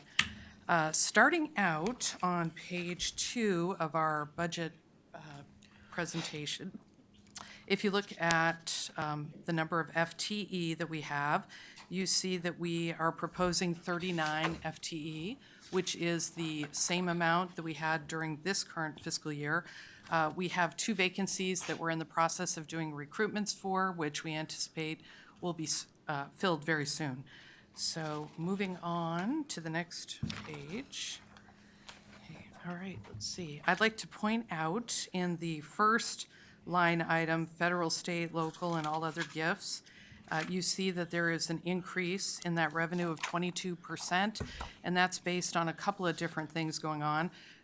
We were awarded a congressionally directed spending award, otherwise known as an earmark, and we haven't spent that entire funding as of yet. There is approximately $247,000 that is calculated into our upcoming budget proposal. That was to fund school-based prevention, early intervention services for young people with behavioral health and substance abuse issues. The other piece that's contributing to this increase in the revenue is we are anticipating in the upcoming year that we will be able to have an increase in the I'm putting a little star next to this based on there's a lot going on in the news and a lot of uncertainty, but when we put our budget proposal together, we were anticipating that we would have the ability to increase our Medicaid reimbursements that we get for placing young people in short-term residential placements. So that is an increase in the revenue that's reflected here. The next item I'd like to point out is if you go to the other interfund transfer line item, you'll see a variance of minus 44%. And that is that interfund transfer is a transfer we receive from the sheriff's office, a longstanding agreement for many, many years. I'm smiling at you, Chair, because it started under you. It is to pay for what we used to refer to as a Measure 11 bed for young people that are charged with crimes where they could be waived to adult court. So we still have those types of cases. They're just handled a little differently after the law changed in 2019. But the good news is we entered into a partnership with Marion County Juvenile Detention, and the cost of our detention beds went down dramatically. We are paying, for the upcoming year, we'll be paying $272.50 a day versus what we would have been paying in Multnomah County, which would have been $619 a day. So that's why the interfund transfer decreased. Next, I'd like to point you to materials and services. You see there's a variance of 14%, and that is really tied to our contracts going up based on, for example, the congressionally designated funding for the school-based program is done through a contract. So we're using that revenue to pay for that contract. We also have increases in the state match for the BRS Medicaid reimbursement, so that's reflected in that 14% increase. I think we can go to the next one. Okay. This next slide of special grant funds is related completely to our grant from the Opioid Settlement Fund, which we are also using for our school-based work and also to fund additional services, family navigation services for young people who come to our Juvenile Intake and Assessment Center, which is our 24-hour program in this county. So that's the soul of that. And, oh, thanks, Ed. So looking ahead, challenges. You might have heard about this in the media. I know I've spent a lot of time on it this calendar year so far. There's been the biggest juvenile justice crisis in Oregon that anybody that I know or any folks that have been in the system. I've been working in the system nearly 30 years, involving a backlog of cases of young people who are under the authority of the Oregon Youth Authority, who've made allegations of abuse, neglect, physical assault, a whole range of things that have gone uninvestigated for several years, and they are diligently working to try to right the ship, but it's going to be something that's going to take a lot of years probably to accomplish. So that has created quite a few challenges. The counties do about 90% of juvenile justice work in Oregon, and this situation with the Oregon Youth Authority has caused a lot of tension and some concerns about when we commit young people from our counties to the Oregon Youth Authority. So we're in the process of working through those challenges. The other thing that I have in my second bullet is related to the lack of capacity for young people with pretty significant needs. Coming out of the pandemic, we've seen a real big surge in young people with significant behavioral health needs, a lot of trauma histories, substance use disorders coming out of the pandemic and Measure 110. So there's a lot going on with our young people, and we do not have the capacity, the residential capacity, the acute care needs in our state for these young people. So that's really tied to my last bullet here, I call it the unofficial unfunded mandate. We have really seen an increase, even though we're reducing the amount of detention time, we're really working hard to create community-based programming and support so that young people will not go to detention. Just in this last year, we saw an increase of 28% longer in the lengths of stay of the young people who do go to detention, because basically those young people, when you look at what's really going on with them, they typically are those young people that aren't being served by other systems, whether that's behavioral health, SUDs, substance use disorder systems, or child welfare. So we are the only place that has to take them. So that ends up meaning that young people stay in detention longer, and typically the issues that are driving the negative behavior increase and aren't helped while they're dramatically while they're in detention. So those are the challenges. We have some opportunities. I've already mentioned our new contract with Marion County, which is going very well. We're just coming up on our 1-year anniversary of that. And we've been able to partner with Washington County and Marion County to come up with more capacity that we can share so that we have more guaranteed access to beds just in Marion County, which will be great. We have 2 other facilities where we have backup contracts in place, but we really don't want to have to use those. One is Noricor out in the Dalles. One is the Lynn County facility down in Albany, which is a further distance for families to have to travel to, or for our staff to have to spend time doing transports. So that is a real positive this year. And the second bullet, our possible expansion to another school district of our school-based work. We've been pretty tentative because of the uncertainty of the federal grant access, but Ed has been talking with folks at the federal level, and we're feeling like we can go ahead and move forward with implementing the next part of that program. We were concerned about bringing on a school district and then not being able to serve them after we implement a new program, but it's looking positive. And then we are planning in the upcoming year to expand our community service work crew. This was something that we lost during the pandemic, and it's a really important resource for young people to be able to earn money, actual stipends, to pay restitution to their victims, because the majority of kids that we deal with are property crime offenders. So restitution is very important. So that's really what I have to share with you, and happy to answer any questions that you have.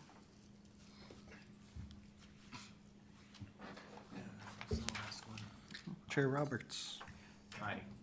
I just thought you might touch on kind of the Recovery High School, perhaps Parrot Creek, and kind of treatment options. Obviously, Commissioner West and I have been really teaming up on kind of the recovery concept and trying to step that up. I'd like to just hear how we're doing with juveniles. Yeah. Yes, an exciting development in the last year. I'm glad you asked that question. Parrot Creek has really done a great job of expanding its community-based services, and we had them come to one of our all-staff meetings and do a presentation on what they had available for outpatient substance use disorder services and for behavioral health services, and we are now doing quite a few referrals to them. And what's great is they will drive down to the Marion County Detention Facility and do assessments of the young people while they're waiting for their cases to get through the court process. So that's been a big improvement for us locally. The other thing that we're doing with Parrot Creek is we have a long-standing outpatient adolescent program for young people that have committed sexual offenses against other, usually young people or other people. And because we have that program and it's so successful, we looked at we always measure the recidivism, and once again, we haven't had any youth who's completed that program reoffend. So that's a great tool for us to be able to keep kids locally in Clackamas County without having to commit them to the Oregon Youth Authority, which is what a lot of counties have to do. So that's a great partnership that we have. We do have some youth that are participating in the Recovery High School, but that's a voluntary process, and we have a few kids who are doing that, and the kids who are doing that, from what I hear, are doing well, and it's a good fit for them, but it's not something that all the kids are involved in, and sometimes that's because of the behavioral issues they have being able to maintain in that environment. But once again, we're fortunate that we have that in Clackamas County, so. Great, thank you.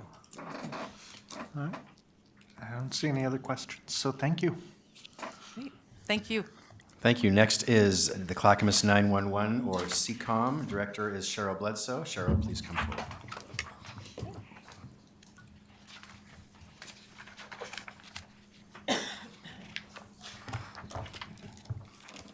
Good morning, Clackamas Budget Committee. My name is Cheryl Bledsoe, and I'm the Director of Clackamas 911, also affectionately known as CCOM. I'm honored to present our budget for fiscal year 24-25. We provide 911 call taking and emergency dispatch for all of Clackamas County, with the exception of West Lynn, Milwaukee, and Lake Oswego, who is served by our colleagues over at Lake Oswego 911 within the city there. By the numbers, CCOM answers about 1,000 calls a day of emergency and non-emergency calls, and we set up about 700 calls a day for dispatch, emergency dispatch, by our law and our fire users and our EMS providers for community response. Our budget is initially funded with a $1.25 tax on phone lines of all types. That includes landlines, cell phones, and voice over internet protocol, which provides funding for roughly 20% of our budget. The remaining 80% of our budget is split through two fiscal formulas across our police departments and fire and EMS users for the communities that we serve. Our budget process is a bit unique because we share our proposed service budget ahead of time with our police and fire agencies so that they can effectively prepare for any anticipated cost increases.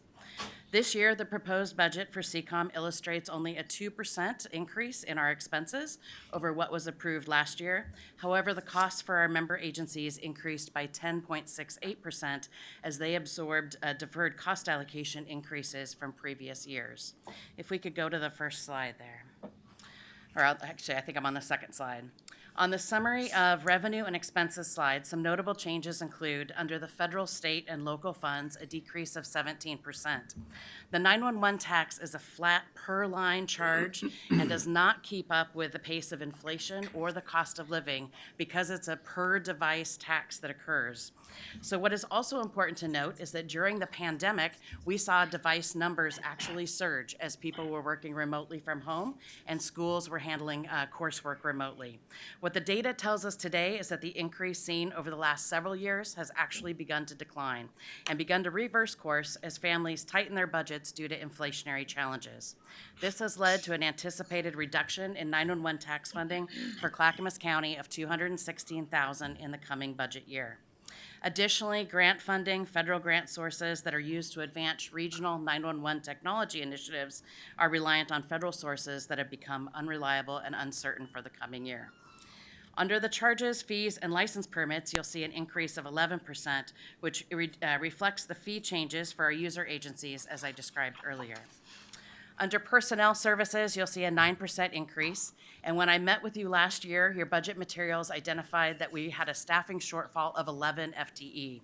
I am happy to report, as I sit here today, I have 0 vacancies in my shop as of April 2025.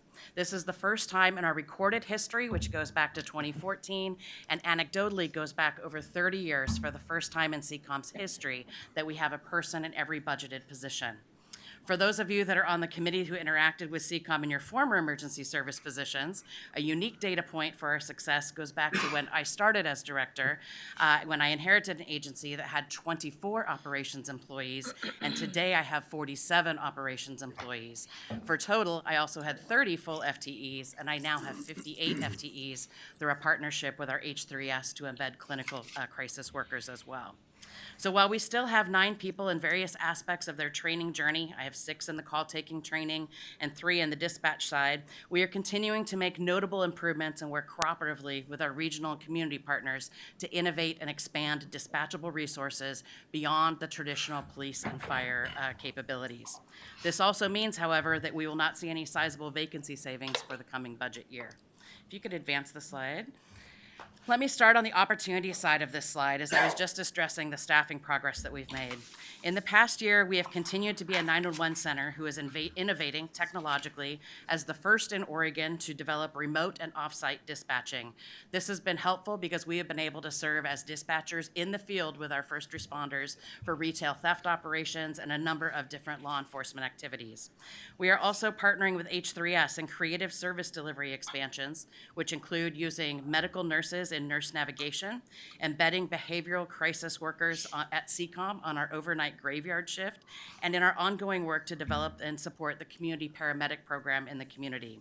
Earlier this month, CCOM was recognized as an interoperability champion by the state of Oregon as the first 911 center to innovate in all 3 of these areas in the past year.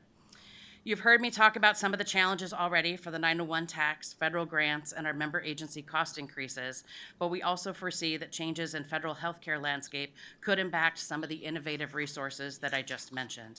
And I would be remiss if I didn't mention our ongoing departmental need to meet the expectation of a staffing study that we do every 3 years, which still identifies that we could use 6 additional FTE in order to serve a jurisdiction and call volume of our size. Additionally, because we are at near full staffing budget on the budgeted side, we continue to push the limits of our present facility as we continue to grow and meet the demands of the county. However, given the complexities of the fiscal landscape today, I am making no specific requests for the items in the current budget year. With that, I'm happy to answer any questions you might have. Yes, ma'am. Yeah, I just wanted to thank you for all the work you do, because I remember back in the day with CCOM, this is the first time, when I looked at those bars, I was like, whoa, this is truly the first time it's been fully staffed.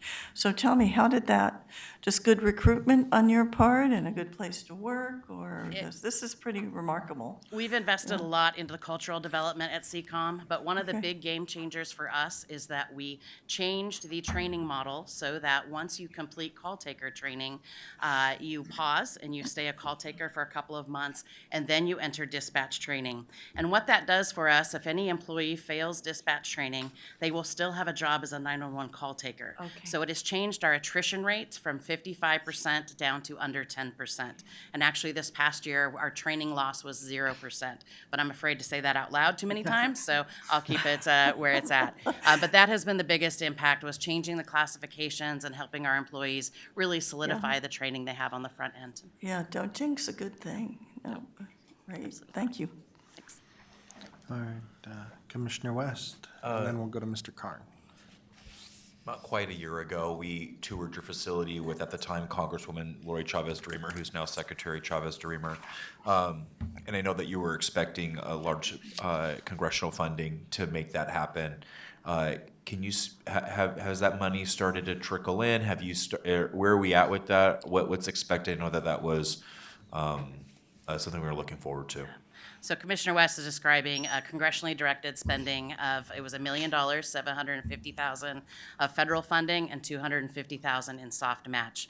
That contract got held up with some of the changes. It turned into a FEMA-sponsored grant for EOC improvements, which we applied for, we received, but the contract didn't come through until a month ago.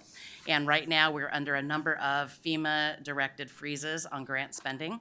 So where we're at right now is that my member board is reluctant to spend any of the money on that grant because we could be left holding the whole $1 million, and my contingency is only $350,000. So we are taking a wait and hold strategy right now. We are aiming to meet with the state of Oregon to see if any excesses in the 911 fund could help match funds that FEMA might not reimburse. But if I were to lose $1 million out of my budget, that would be at least 4 to 5 positions. And our member board wants to keep staffing over the agency changes. Thank you for that. Mr. Carn.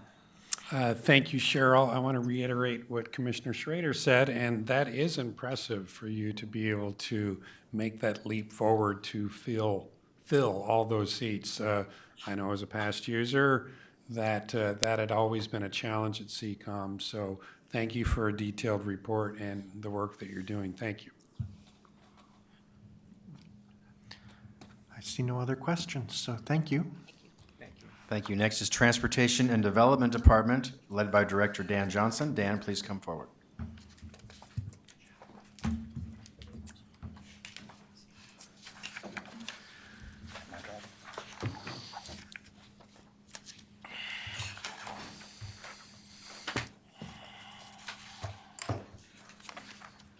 Go ahead, Dan.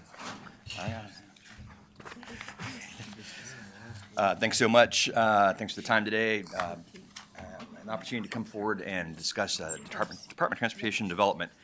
I'm joined here by Deidre Landon, our Administrative Services Manager, who does all things financial for the department, so I can't take any credit for this. This is all her and her team's great work.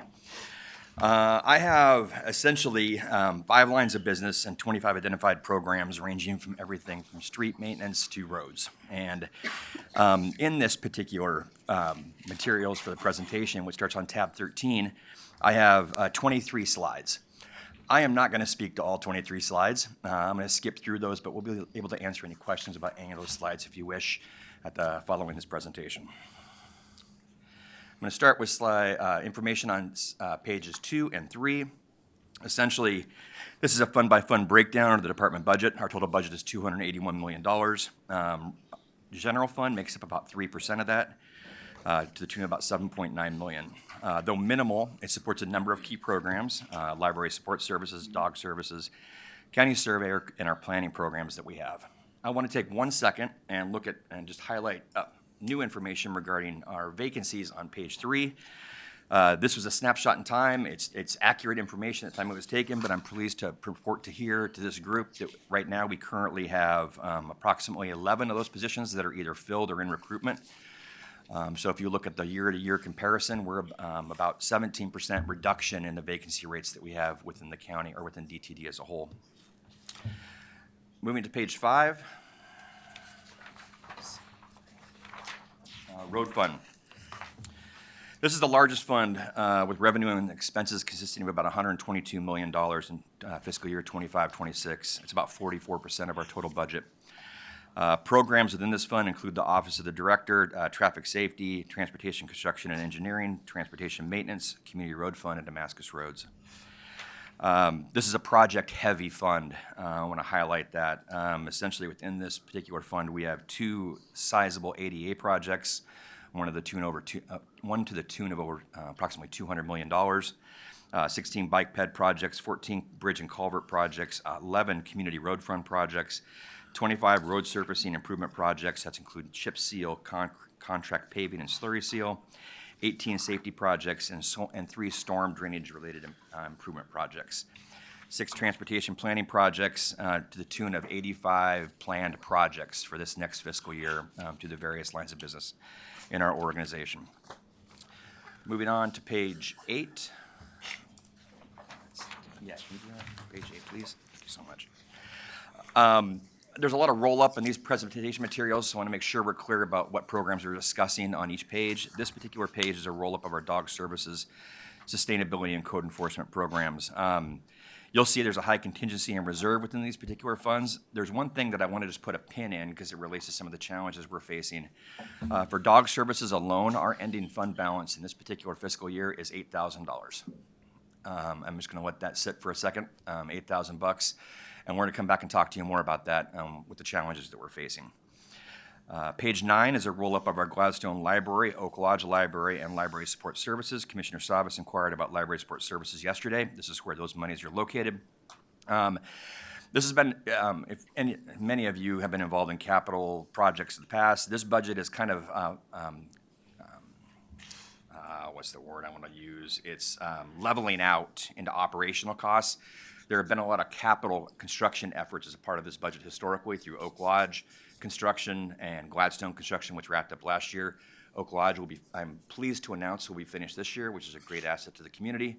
And these funds will become more just operational in nature, which will allow us to do more focused 5-year forecasting for the needs of the various libraries that we operate and the needs of library support system services. Moving on to page 11. Page 11, I guess this is our Parks and Forestry program. Mostly I'm just interested in kind of highlighting to you what we do within the department and leveraging funds.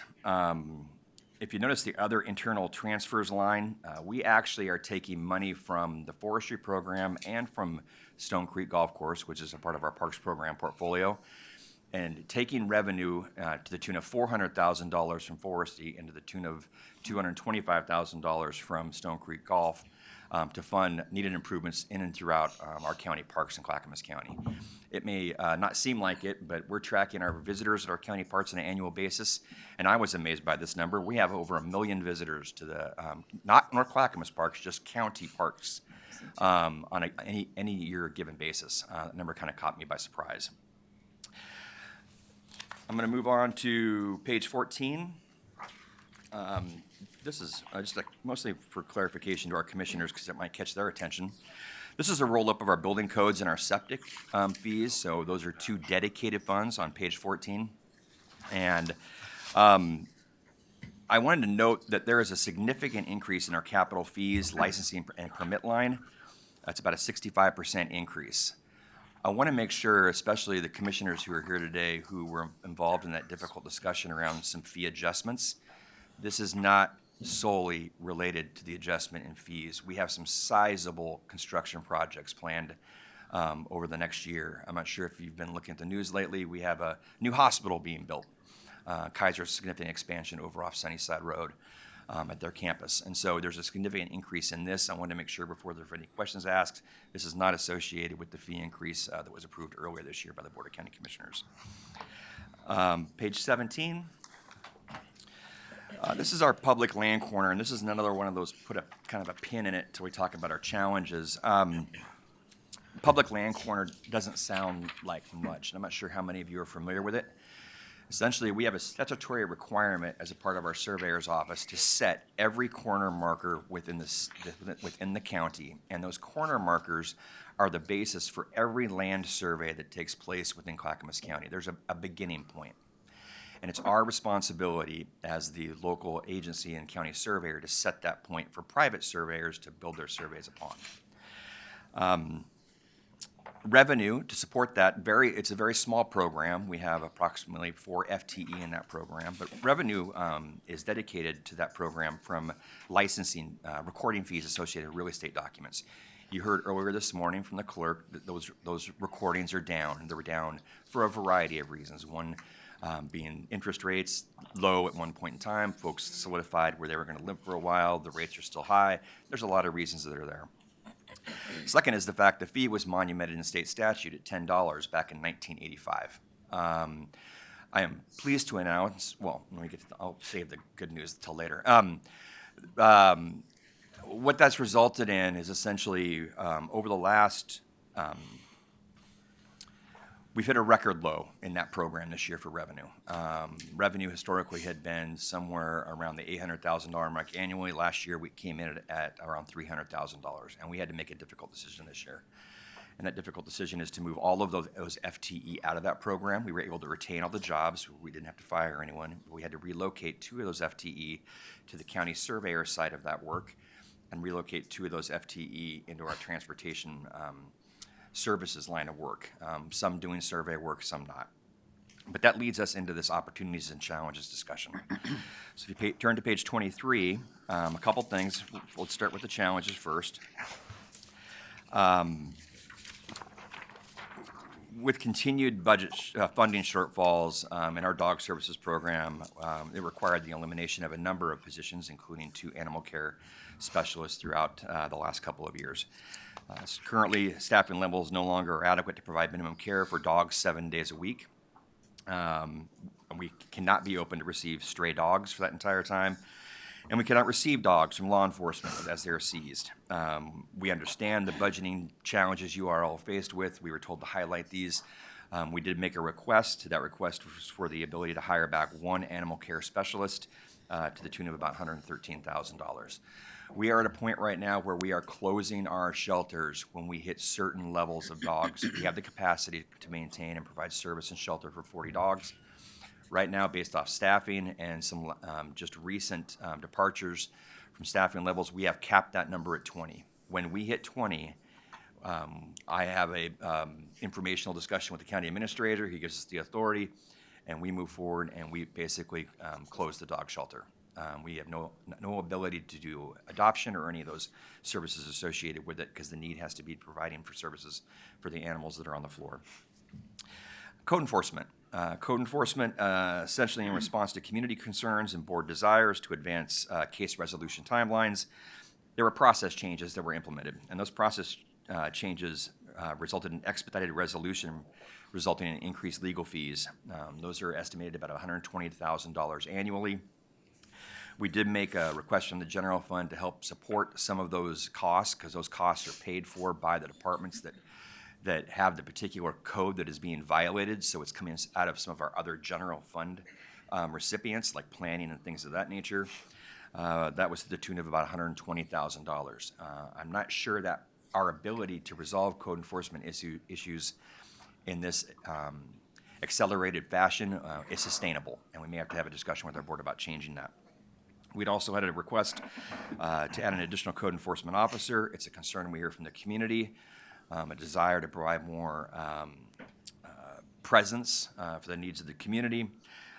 That was a request for $170,000 to add 1 additional officer in that area.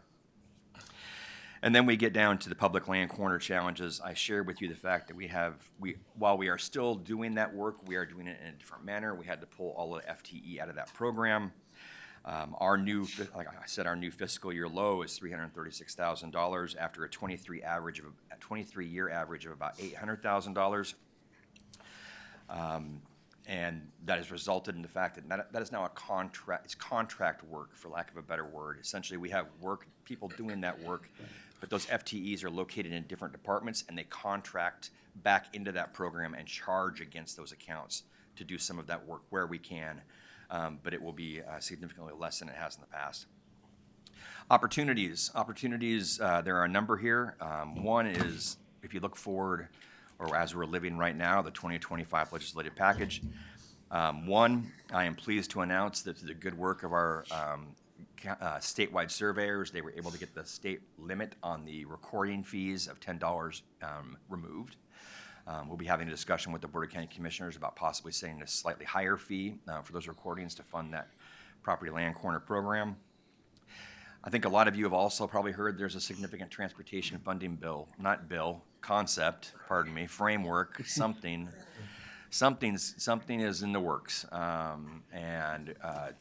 One of the things that is a key when looking at that legislative package and working with our good friends in Public and Government Affairs was the fact that we wanted to ensure that 50-30-20, that's the distribution of those funds that come down from the State Highway Fund. 50% goes to the state, 30% goes to the counties, 20% goes to the cities, was still in place. And it is still in place and has been protected as a part of this bill, which, depending on what you hear or whatever comes out of the legislature, will result in additional funding for our much-needed transportation needs throughout the county.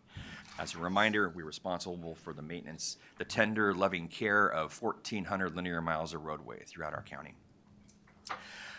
State Bridge Program, I'm also, I can't believe I'm going to be saying this out loud.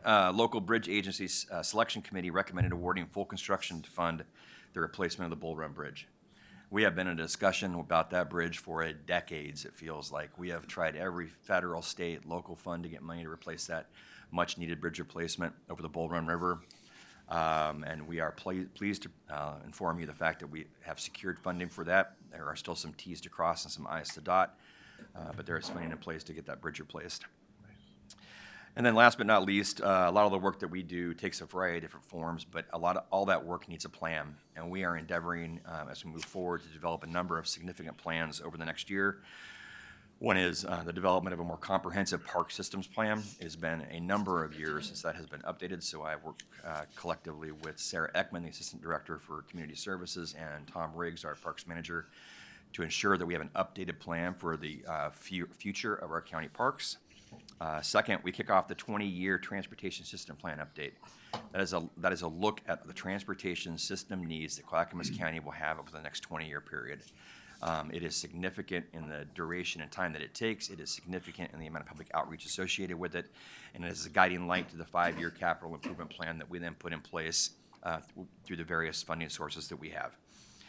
And then last but not least, we've got the completion of the Sunrise Corridor Community Visioning Plan. It was an amazing effort led by Jamie Stasny and other amazing individuals, Karen Burig, throughout our organization. That is wrapping up and proving to be very fruitful. It has positioned our county in a number of different ways to look to secure additional funding for that project. I say it's phase 2, it's not phase 1. Phase 1 has already been constructed, but future phases of that Sunrise project that need to get constructed to build infrastructure to support all the growth out in that portion of the county. So with that, in the interest of trying to get us back on schedule, that's all I have for today. If you have any questions, we'd be glad to answer them. Commissioner Savis. I can't find the budget for transit department. That's NH3S. We plan for it, that's all we do. Inside joke, folks. Ms. Lee. Yes. As someone who spends a lot of time sitting on Highway 212, do you have somewhat of a timeline for the Sunrise Corridor to be developed at this point? I would just love to say next year. That would be a phenomenal thing to say. It is a large project, and I think it was a similar question when we presented the Sunrise Visioning Plan. As a part of that, we had a total project cost associated with it. I don't want to say those numbers out loud again, but they are sizable. Projects of that size, we have to take incremental steps in getting them constructed. Some of them are looking at funding from federal and state entities. Some of them may be local monies that we can do and that we can leverage. Those are discussions we're going to have with our Board of County Commissioners on how we start to take a phased approach about getting that project built. Sooner the better. I appreciate the time that you have spent on Highway 212. It is a facility of the state of Oregon. I want to make sure we're clear about that, and not Clackamas County, but it can be a parking lot at times. Thank you. Commissioner West, I think, and then. Hi. Hey. You have an ask for an animal care specialist to address the staffing shortage. You did speak to that before us. It is about $113,000. Also an ask for code enforcement, which we know we've seen firsthand, commissioners, the difficulty of enforcing our code to have clean, livable spaces for everybody in the county, and the challenges we've had with that. And then some issues around assistance for covering legal fees to address new process. I just want, am I correct? We're a no-kill shelter for Clackamas County, am I right? Oh, a little research, I thought that what is the outcome here when with these when we are full? Like, can you speak to that a little further? Yeah, so essentially, keep in mind that we accept, our policy and practice is to accept any dog that is delivered upon our doorstep, if it is stray or what it may be. Once that dog is received, it goes through an analysis, and there is actually, we used to have a more detailed program that really worked to kind of oh my goodness, to not, I don't want to say retrain, but socialize a particular animal to lead to its successful adoption. Now, with some of the cuts that we have less of that, but we do an assessment for that, every animal that comes in the facility, and have to make the difficult decision is this animal adoptable or not. And if it is not, we receive some which are very challenging, that have been raised in very challenging circumstances, and in that situation, we do have euthanasia for some of those particular animals.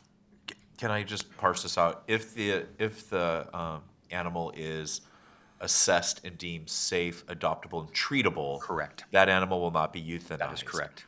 If there is a significant health risk, not only maybe to the canine Safety. or safety to the community, and liability reasons, we don't have a choice That is in that instance. But no dog is being euthanized because they're in our care for too long. No, or for space or anything like that. Okay, that's important. Yeah, that's correct. And we work collectively with local shelters in the area as well, private shelters, our foundations that are out there, and we've also fostered and transferred dogs into their care as well. And they've assumed kind of that adoption process in some circumstances. Are we providing 24/7 care for the animals that we Yes. have currently? Yes. And so what would this additional position, the animal care specialist, provide? Are we not fully staffed to provide that 27 care? What's happening? We're fully staffed. So the services that dog services provides take different forms. And so at its key is the ability to provide 24/7 services to the animals that are in our care and in our custody. That is priority number one. What happens, though, is when we're prioritizing that limits our ability to coordinate with the public and taking in additional strays. It's in our inability to schedule adoptions for people to come into the office and meet and greet and socialize with the animal. And so we prioritize the work that you're referring to, which then has an impact on the other services they provide. Yeah. Sorry, I think that part of what we're asking for the 113,000 is the ability to fill at capacity all of our dog kennels. Right now, we aren't able to take in, Okay. I don't know how many kennels we have, but I think we can take in up to 20 kennels. And with the additional money and the additional staffing, we'll be able to take in more animals. So you can have a at any larger given time. census. We have the ability to shelter 40 dogs at this facility, space-wise. But you don't have the staff to manage Staff 40. to manage to 20. Up to 20, got it.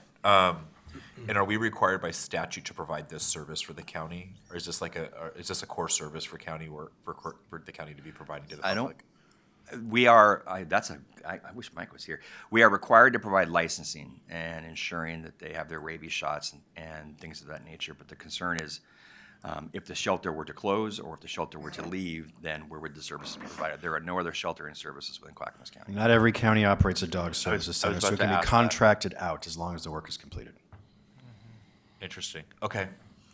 Thank you. Commissioner Savas, I thought I saw your card back up. Are you okay? My question was answered. All right. Chair Roberts. Hi, my question's regarding this code enforcement position. And one of the questions that I was curious about, we obviously get a lot of complaints in a number of areas having to do with both short-term rental and RVs that people are living on properties. So is that code enforcement position able to follow up on complaints on those matters, or is it different? I'm trying to understand that. Currently, right now, the short-term rental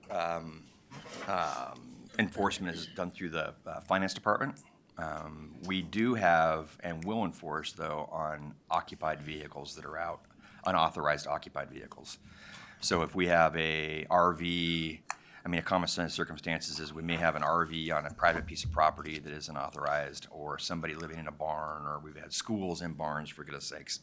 And those are the kind of, again, they don't do laws, they do codes. Right. And so those are violations of our building code and or our land use code, and they would go out and enforce on that. Okay, thank you.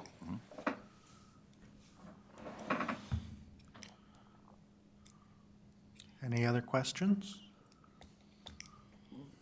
Does that mean we're ahead of schedule now? You are now ahead of schedule. How long of a lunch break would you all like to take? 2 hours. An hour? An hour, I think, would be reasonable. 1 hour lunch break? Nope. Great, so we will stick to the script then. You'll start again at 12:45 PM, 1 hour from now. Thank you. And lunch is back in the board office across the way, back in the other building. the board that's where it is conference room. today? Today, we're back in the board office. So back on the fourth floor. Lunch is for everyone, fourth floor, board office, public services building. I don't know if you can say where. Oh, board.